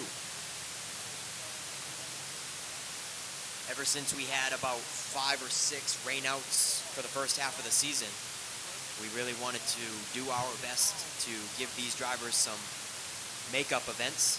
And so the most strategic way that we thought of to do that was to give a class or two each night double feature to make up some points races. So tonight's was the Roadrunners' turn. Last Group 2 night was the Strictly Streets. These guys right here had double features. And next week is the Four-Cylinder Pros will have their turn for double features.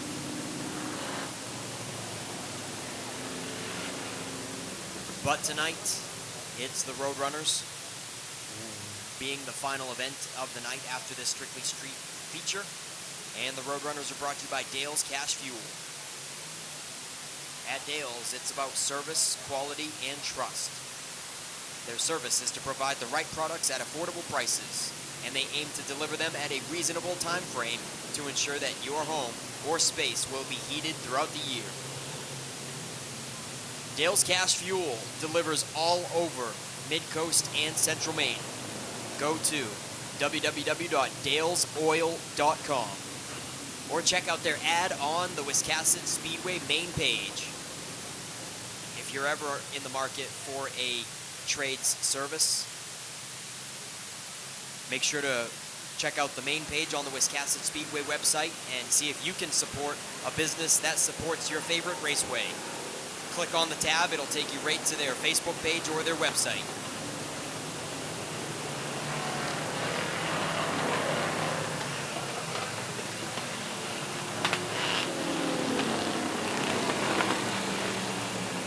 Make sure to support the businesses that support Maine's biggest and fastest track. And when you do, let them know that Wiscasset Speedway sent you so that they know that their sponsorship dollars are going to great use. 7 laps in this 25-lap feature, going green once again.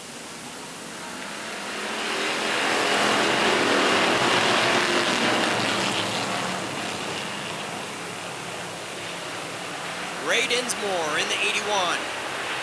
Ben Burgess to the top side, still door-to-door, coming out of 4. Lap 8, still goes to Ray Dinsmore.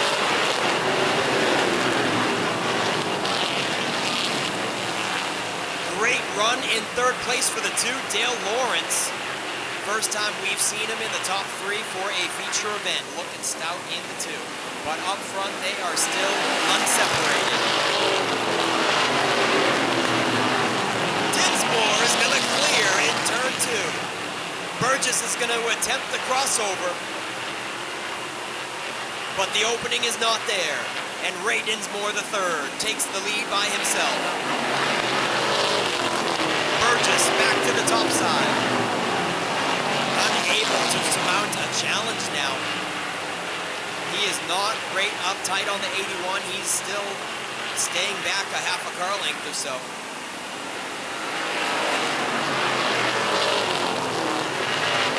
And Dale Lawrence is not letting them get out of sight. Dale Lawrence not just in the top 3 because of the handicap. He is showing that he has a competitive car this evening, keeping up with the top 2. Burgess is in there for the lead. Dinsmore tries to shut the door, and contact is made. Dinsmore saves it, but too many times of that, and probably Ben Burgess is going to get a little impatient. Ben Burgess certainly was in there that time. They are halfway.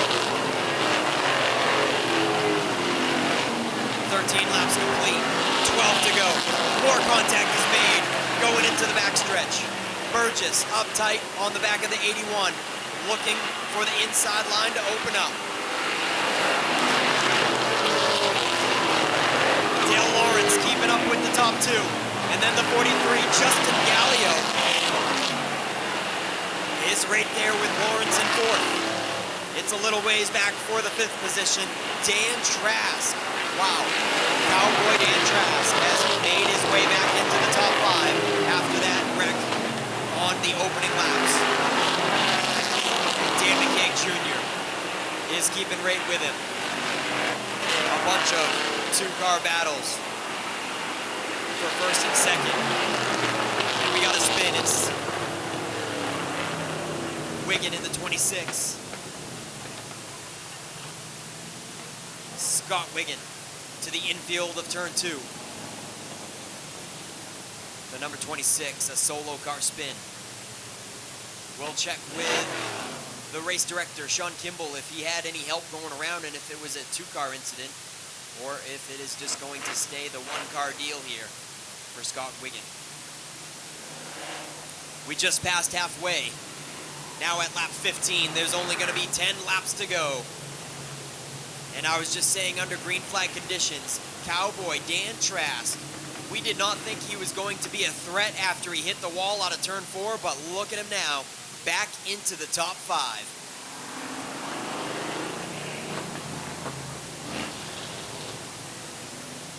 Ray Dinsmore looking for his first ever win at Wiscasset Speedway, and I thought for sure after that restart that Burgess was going to take command after already being a 2-time feature winner, but man, that 81 Ray Dinsmore is doing a fine job holding him off. Dale Lawrence in the top 3, not just by luck, but he is showing he's got just as fast of a car as the top 2. And we love seeing Dale Lawrence back out here and having a great time after a life scare about a month ago. Dale Lawrence was packing up his race car to come racing and suffered a heart attack, dropping him right to the ground in the early morning of a Saturday event. Did not make it to the racetrack, obviously went to the hospital and was fearing for his life that day. And look at him now, back right behind the wheel where he wants to be in that 2-car.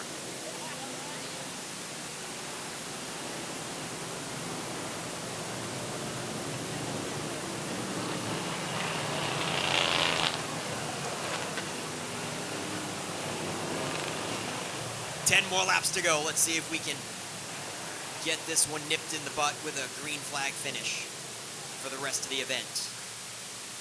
What a battle those two on the front have been putting on. Dinsmore versus Burgess. One of them looking for his first ever win. Burgess being the Pro 4 champion last year and the rookie now in the street stocks with 2 feature wins this season. Definitely proving that the step up from the half-scale 4-cylinder cars into the big dog street stocks was the right move for him.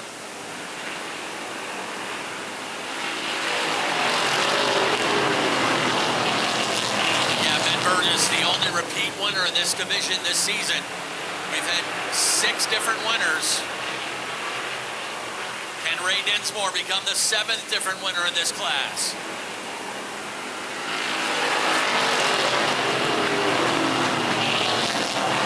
Burgess takes the lead by 17 one-thousandths of a second. A lot of racing in behind Dale Lawrence in that too. Burgess strong on the outside.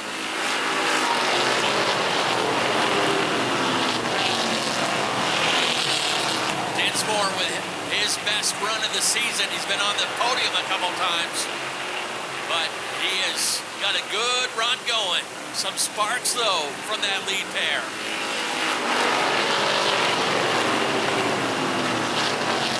Looks like something dragging on the 81.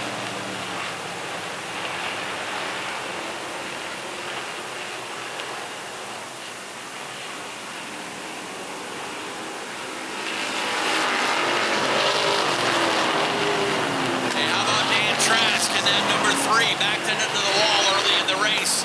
And he is up there in the top 5, running in 4th right now. Trouble on the backstretch. A wheel comes off on the 31 of Chuck Wagstaff. And we got another one up against the wall there in turn number 3.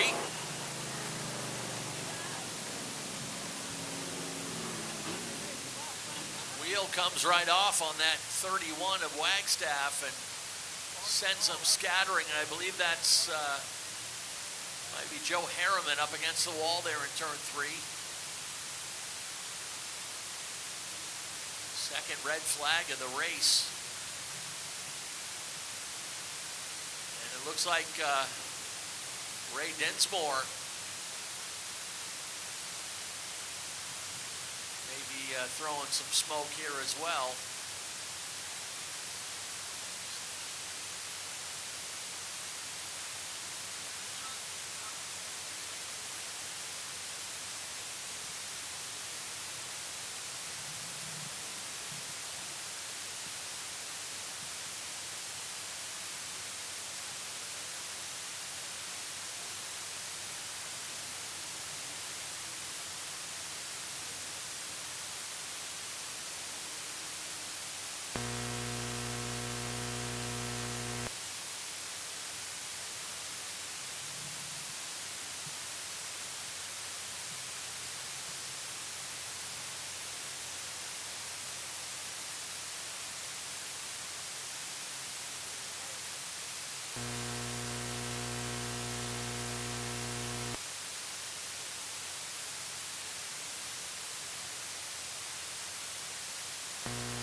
right.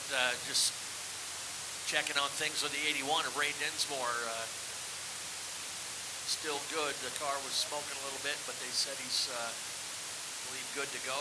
They'll get the ramp truck on the 31 of Chuck Wagstaff. I think that's the only car that needs some assistance. They did get the 20 of Harriman off the wall. So your unofficial running order right now, Ben Burgess, your leader. He took the lead last lap by just 7/100ths of a second. Actually took the lead 2 laps ago.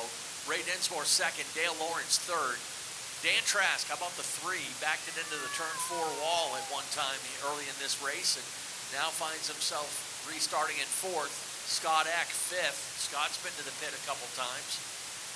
Justin Gallieu, strong run to the 43. He's running 6th. Landon Tapley, the 25, running in 7th. And Zach Emerson, he's caught a big break on a couple of these cautions. Remember, he dropped anchor and fell all the way to the back of the field and just limped around to the top trying to stay on the lead lap, and he's managed to do that. Zach Emerson running in 8th. Dan McCabe Jr. runs in 9th, and Chuck Wagstaff, who was involved in that wreck, had been 10th. So it looks like Ryan Easonsee will jump up to take the restart at 10th.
All right, you got the 31 of Wagstaff up on the ramp. So once you get the track clear, we can get the lineup reset and ready to go with 5 laps left to go in this one.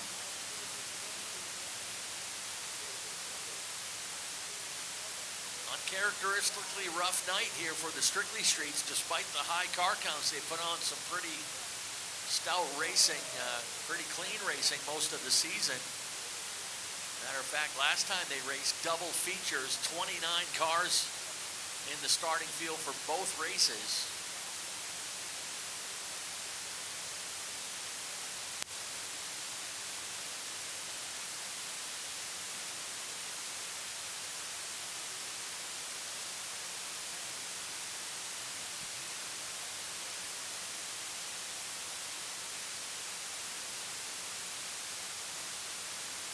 Tough break for Chuck Wagstaff in that 31, coming off of his first top 3 2 Saturdays ago. Probably up on cloud 9 for the last couple of weeks, and now at a big low tonight.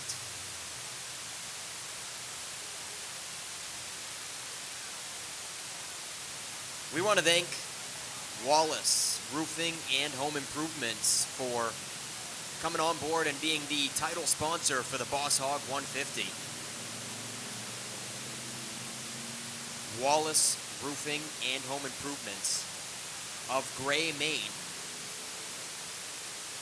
We are roofing and siding contractors serving southern Maine and the surrounding areas at Wallace. Wallace Home Improvement is the contractor to call for roof installations, siding installations, gutter installs, and more. And you can find them on the web and get a free quote at www.wallaceroofingmaine.com. Wallace Roofing and Home Improvements, the official title sponsor of this year's Boss Hog 150.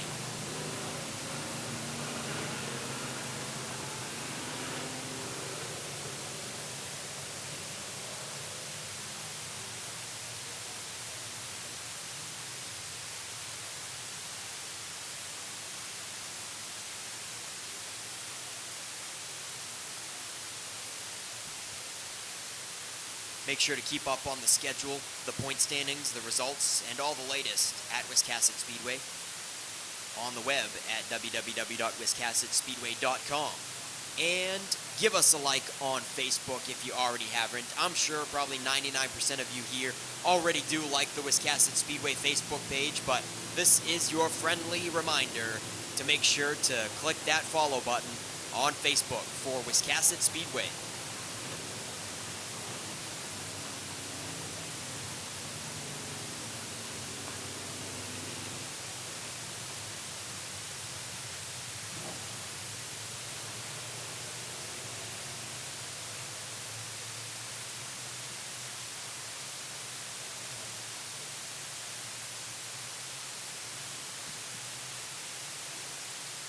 Heartbreak for Ray Dinsmore, having the run of his career tonight. Certainly having a winning worthy piece in the 81, and his car randomly caught on fire when we went under caution. And makes you wonder what would have happened if it stayed green. Could he have finished first or second with a car that was on fire? Or maybe the high speed was keeping the air blowing and the fire from starting, and coming to a stop is what started it. But he certainly had something dragging the most recent couple of laps. Didn't slow his speed any. He was still just as fast as ever, but he was putting on a spark show there, and probably what caught fire when the car came to a stop.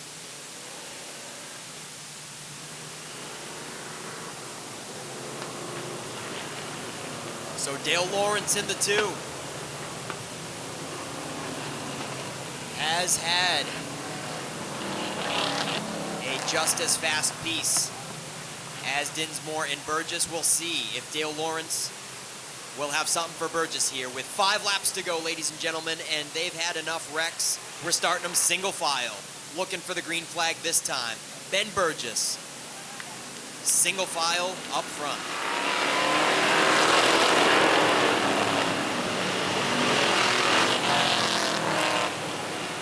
Evidently the 33 Steve Pierpont didn't get the memo there. He took a handful of spots. We'll see if the race officials are going to dock him some spots on that one, though.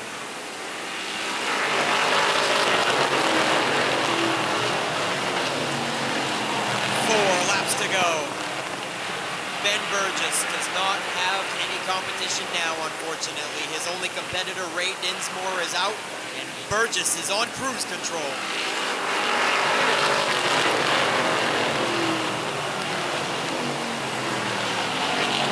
But Dale Lawrence, it would be amazing for him to get a second place finish tonight after about a month ago, his scare of a lifetime.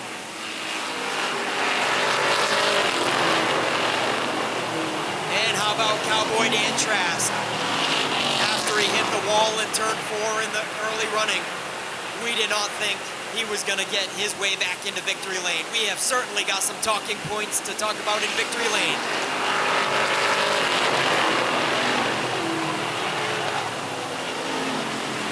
Inside the final lap.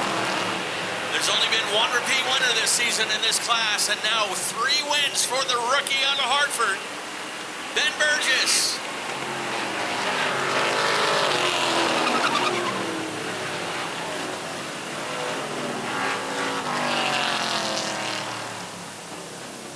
Ben Burgess, the rookie from Hartford, the only repeat winner in this class, nails down win number 3 on the season. And again, how about Dale Lawrence? We'll get a chat with him. He matches his best career Wiscasset finish. He's been a multi-time winner up at Oxford, but gets his best career finish here at Wiscasset. And he has got an incredible story. And Dan Trask, after that wreck early in the race, he didn't think he'd be able to finish the race, let alone drive that thing to a third place run. But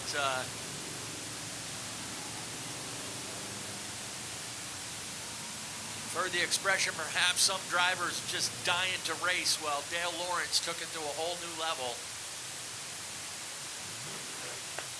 As he nearly, well, he insists that he did die. They had to zap him 2 or 3 times to bring him back. And took just one race off. Billy Childs drove that car to a nice finish. And Dale has been on a mission the last 3 races.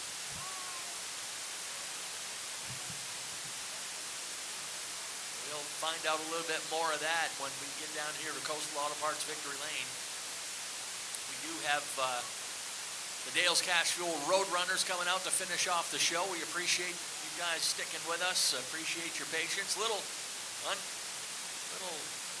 bit of a rough night for the mods and the Strickleys. No doubt about that, but we're going to have those nights once in a while. Next time the Strictly Streets will be racing will be on Boss Hog Sunday, on Sunday, August 31st.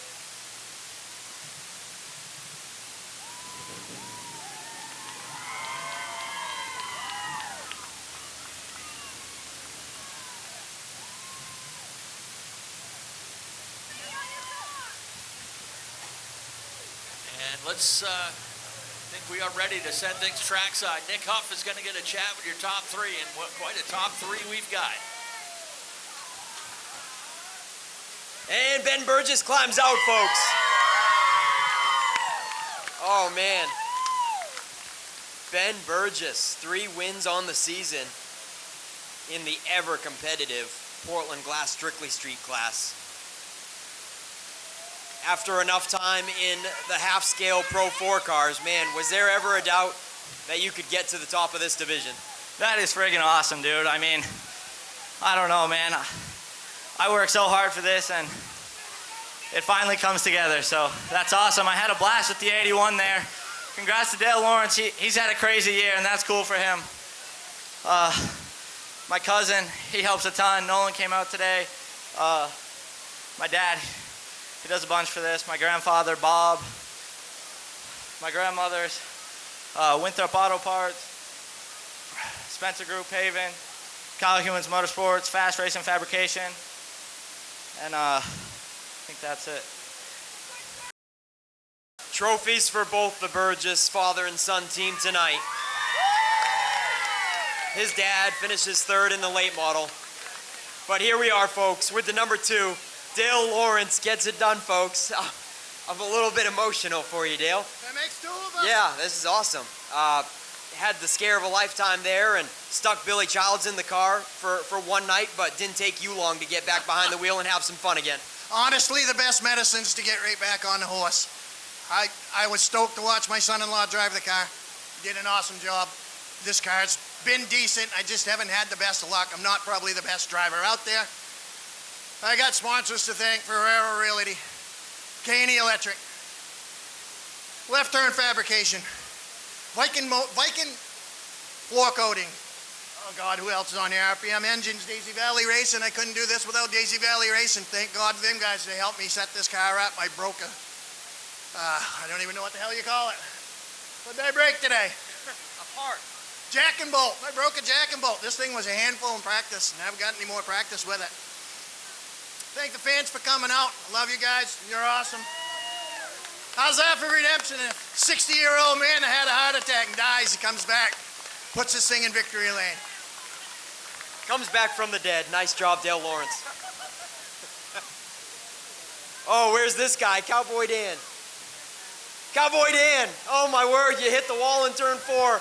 Didn't think you were going to come back here either. What a crazy victory lane we have. Yeah, that's for sure. And I was getting ready to come in on the wrecker, and something just told me, I said, well, I'll try starting it. I go in, and I don't know how many guys were down there. Punson St. Clair and a bunch of his guys, and all of my guys, Jeff, and that's pretty crazy. Yeah, it is. Any other sponsors you want to thank for getting you here? Well, I better remember the hood, because I didn't thank Jack, right? Jack Goggin at IGA. I didn't thank him the last time. Now the hood's gone, so guess maybe we can give that to him as a souvenir. But I just got to thank everybody, my whole family, Brian Fortin, Dan, Larry. I mean, there's so many people involved that can't really thank them all. All right. Hey, Cowboy Dan, one last question. Do you think you can talk Jeff Minchin into letting you put a six-pack of empty beer cans on the hood again? All right. We want to see it. What a thrilling victory lane. Cowboy Dan Trask and Dale Lawrence, let's get you guys up here in front of Ben Burgess's ride and wrap up Coastal Auto Parts Napa Victory Lane with one more event still to go. It's the Dale's Cash Fuel Roadrunners feature number 2. Coming at you. Back up to you, Ken. All right, thank you very much, Nick Huff. Lights are on in the pace car, and one more race to go. Ladies and gentlemen, step right up.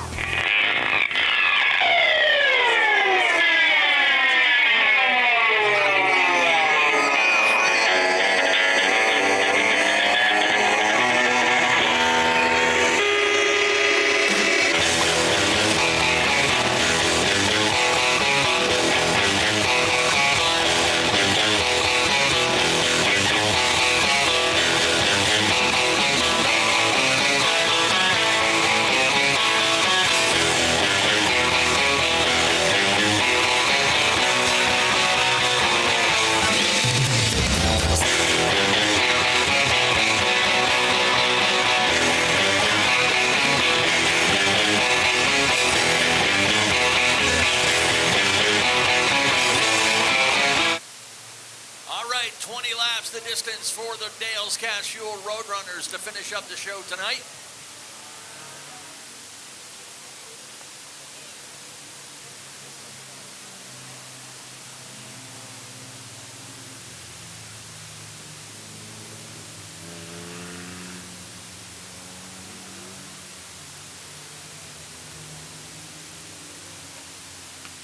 Lineup for this one has Nelson Stevens in the 47 out of Newcastle.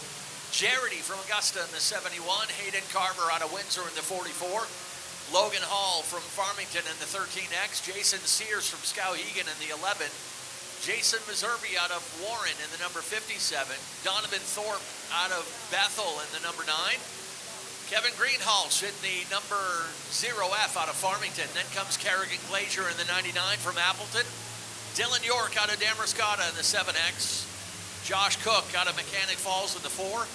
Kyle Enman, your winner of race number 1 tonight. He's in the 5 out of Durham. Gavin Giroux is in the 02X out of Clinton. Silas Ham out of Eddington in the 37. Eric Powell from Woolwich in the number 5X. 15 cars set to take the green flag here.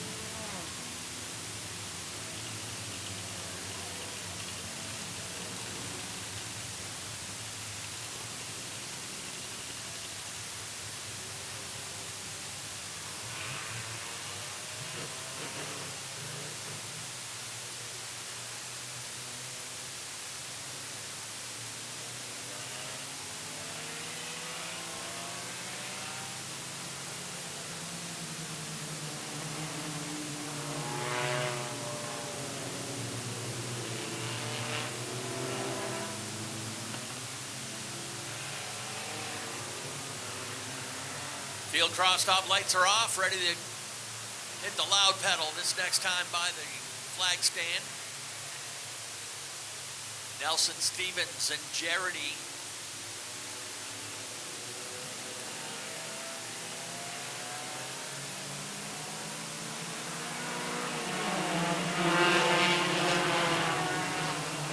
don't think Dave Sturgis liked that start.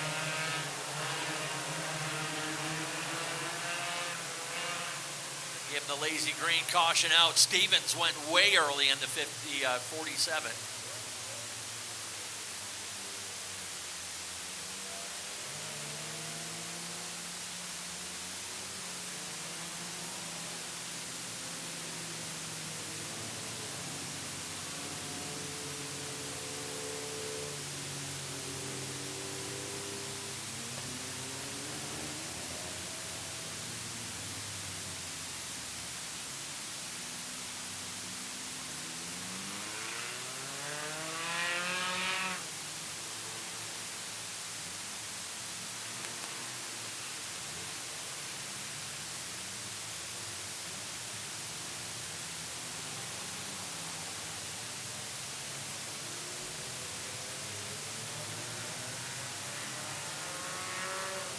All right, they'll flip row 1 and row 2. Actually, Jarity had a flat right front tire.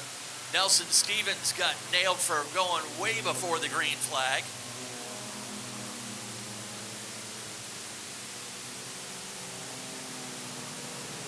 I'm not sure if Jarity knows he has a flat right front tire.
Let's try it again with a new front row.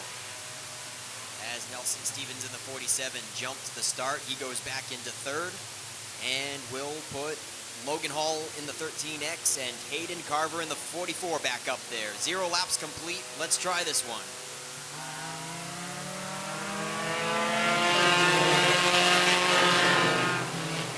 And that time they certainly waited until the green flag waved.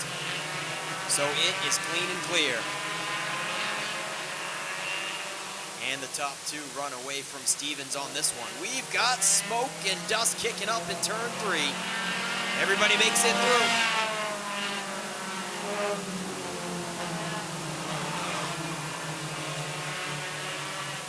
Everybody gets clear. Oh, we got the newcomer, the 4. Almost loses control in the middle of 1 and 2. Gets up into the 5 of Kyle Enman. Everybody's good on that situation. The 4 of Josh Cook almost lost it there. Crunched up the right front fender a little bit with contact on the 5. Didn't face the 5 any. He's going 3 wide up in the 3rd groove, passing cars left and right. Enman is the man on the move.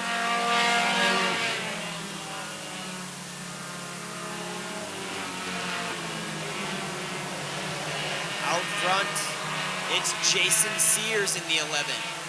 Logan Hall gives chase in the 13X. And then for third, It's Kevin Greenhoff in the 0F with a rear view mirror full behind him. Side by side, Kerrigan Glazier and Kyle Enman.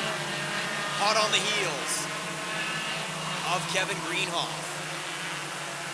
Now Enman gets by Glazier. Sets his sights on the top side of the 0F. And it looks like he's going to take third away coming out of turn 4. Kyle Enman at the line that time is your third place car. Put the 0F back to 4th. Put the 99 in the 5th position. Kerrigan Glazier rounds out the top 5 at the moment, but she's now looking to the top side of the 0F to follow what Kyle Enman just did.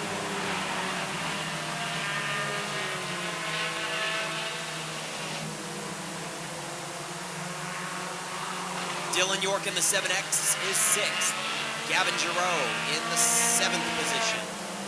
Donovan Thorpe in the 8th.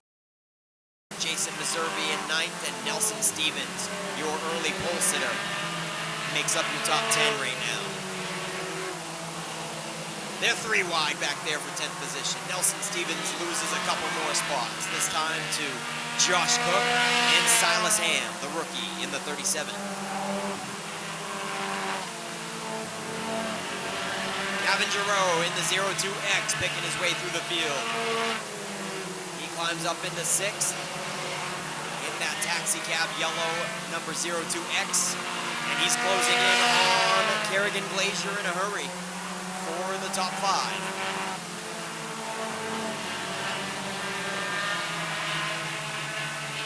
Kyle Enman closing in on the 3rd place car. Make that the 2nd place car of Logan Hall in the 13X. While Jason Sears in the 11 is checking out in a different area code. Putting a clinic on so far as we see the halfway flags. 20 laps the distance and we're 10 laps deep.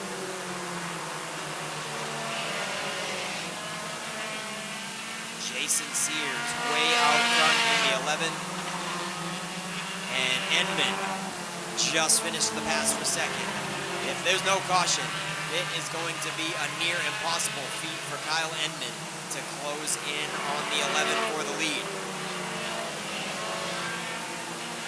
Jason Sears has over a straightaway on 2nd place Kyle Enman. Kyle Enman won the first feature earlier tonight.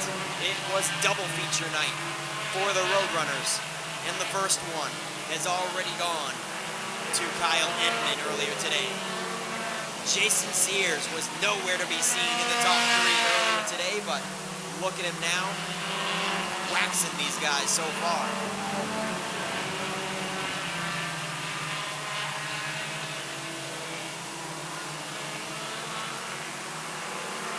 We got a hot and heavy battle for 4th, 5th, and 6th. Logan Hall in the 13X on the top side. He gets passed by Kerrigan Glazier and Gavin Giroux. Put the 99 up to 4th now. Gavin Giroux in the top 5, hot on her heels, with 1 lapped car and 1 position car right in front of them that might pose a threat. Glazier's getting boxed in. She's gonna force it 3 wide around the lapped car. Out of turn 4. We're 3 wide and side by side for 4th and 5th. They get around the 44 lapped car, clean and clear of Hayden Garver. And still side by side with Gavin Giroux. The battle's not over yet. Put a blanket over him with the 0F as well. Your 3rd place car, Kevin Greenhoff. 4 laps to go.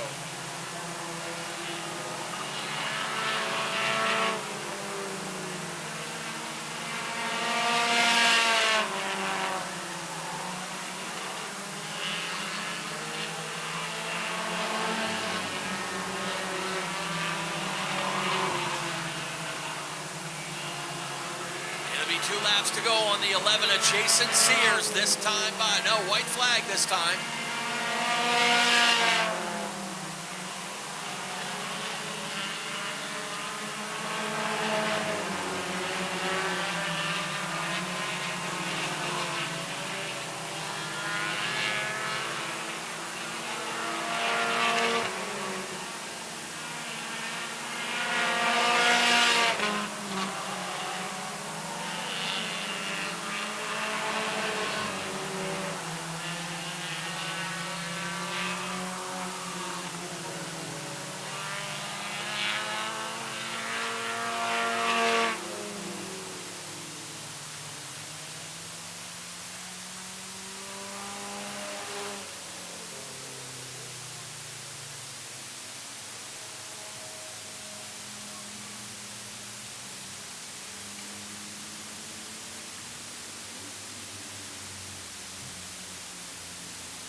One more Victory Lane celebration to come. Brought to you by Coastal Auto Parts Napa. For the Dale's Cash Fuel Roadrunners, feature number 2 to wrap up this fun-filled evening at Maine's biggest and fastest track.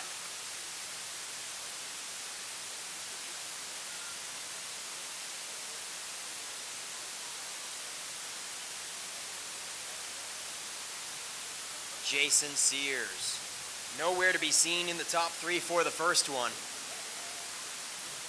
but certainly had a totally different car for the second feature. And Kyle Enman almost made a fool out of me. As soon as he broke into second place, I said it's going to be a near impossible feat to catch that 11 without a caution, but he did it, and it was a near photo finish.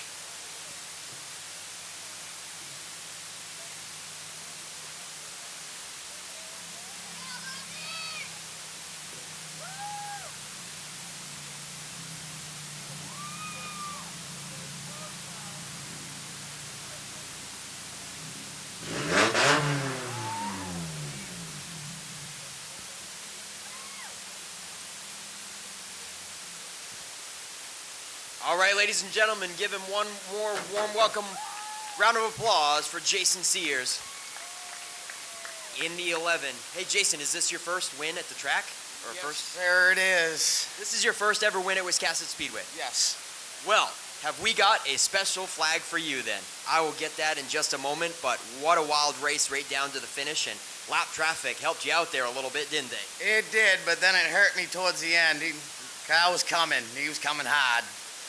And, well, I finally got it fast. I've been fighting gremlins all year, and these boys are making me work for it, but finally got it. Heck yeah, man. An exciting race down to the finish. Who do you want to thank for sponsoring the 11 car and crew members that helped get you here? Well, I got to thank my wife, Christy, my nephew, Caden, my father-in-law, my brother-in-law, the Maine Army National Guard for sponsoring tonight, Old Stuff Construction Plus. It's just family get me here. Can't do it without them. All right, congratulations, Jason. Let us get you that special flag. Dave Sturgis, the flagman, is going to sign it, and Jason Sears is going to get to keep that as a memorable piece. Kyle Enman, oh man, you almost made a fool out of me. As soon as you got in second, I said it was going to be impossible for you to catch him, but you did, and made a fun last lap race out of it. Yeah, pretty exciting there at the end. I don't know if I would have caught him without the lap traffic, but coming to the line, the lap traffic kind of held me up and kind of worked out for him. But I got to thank my sponsors. I wouldn't be here without them. ABG Heating and Cooling, Hudamaki, Yankee Yard Works, MD Grand Prix Services, my father, my wife, my kids, Devin. I never mentioned Devin. Thank you, Devin. Yeah. You didn't need to win both features tonight anyways, right? I would rather win both. Okay. Kyle Enman, nice job. And the 0F, is it Kevin Greenhoff? Is that how you pronounce it? Greenholsch. Greenholsch. Way off. Me and Ken have both been way off. I think it's the first time we've seen you here in Victory Lane, so happy to see you here. And you had guys racing side by side in your rearview mirror, just stacking up behind you. It had to have been exciting racing with them. Yeah, there were a lot of good guys out there, and I know they were coming. It's a game for me to try and get out as fast as I can, and then hope I can hold them off for as long as possible. And that came right down to the end, so. Yes, it certainly did. Who do you got to thank for helping you on the 0F ride? First, I'm going to thank the Army National Guard, and then I got Phoenix Motorsports, Winsmore Doors, Blackland Tattoo, Faultless Canine, and Audettes. Can't do it with any of those guys. I was racing with Audettes last night, van racing, Unity. People want to go check out something cool, go check that out on a Friday night. All right, congratulations, Kevin, getting another top 3 at Wiscasset Speedway. And Kyle Enman will get these two guys in front of the 11 for one more top 3 photo in Victory Lane, presented by Coastal Auto Parts Napa. It's been a great night. It's been a long one. I think we're all ready to get home, aren't we, Ken? Yes, sir. Thank you guys very much. Congrats to our top 3 in Victory Lane. Folks, have a great rest of your weekend. And on behalf of Richard and Vanessa Jordan and the entire staff, we will see you next week here at Wiscasset Speedway. Good night.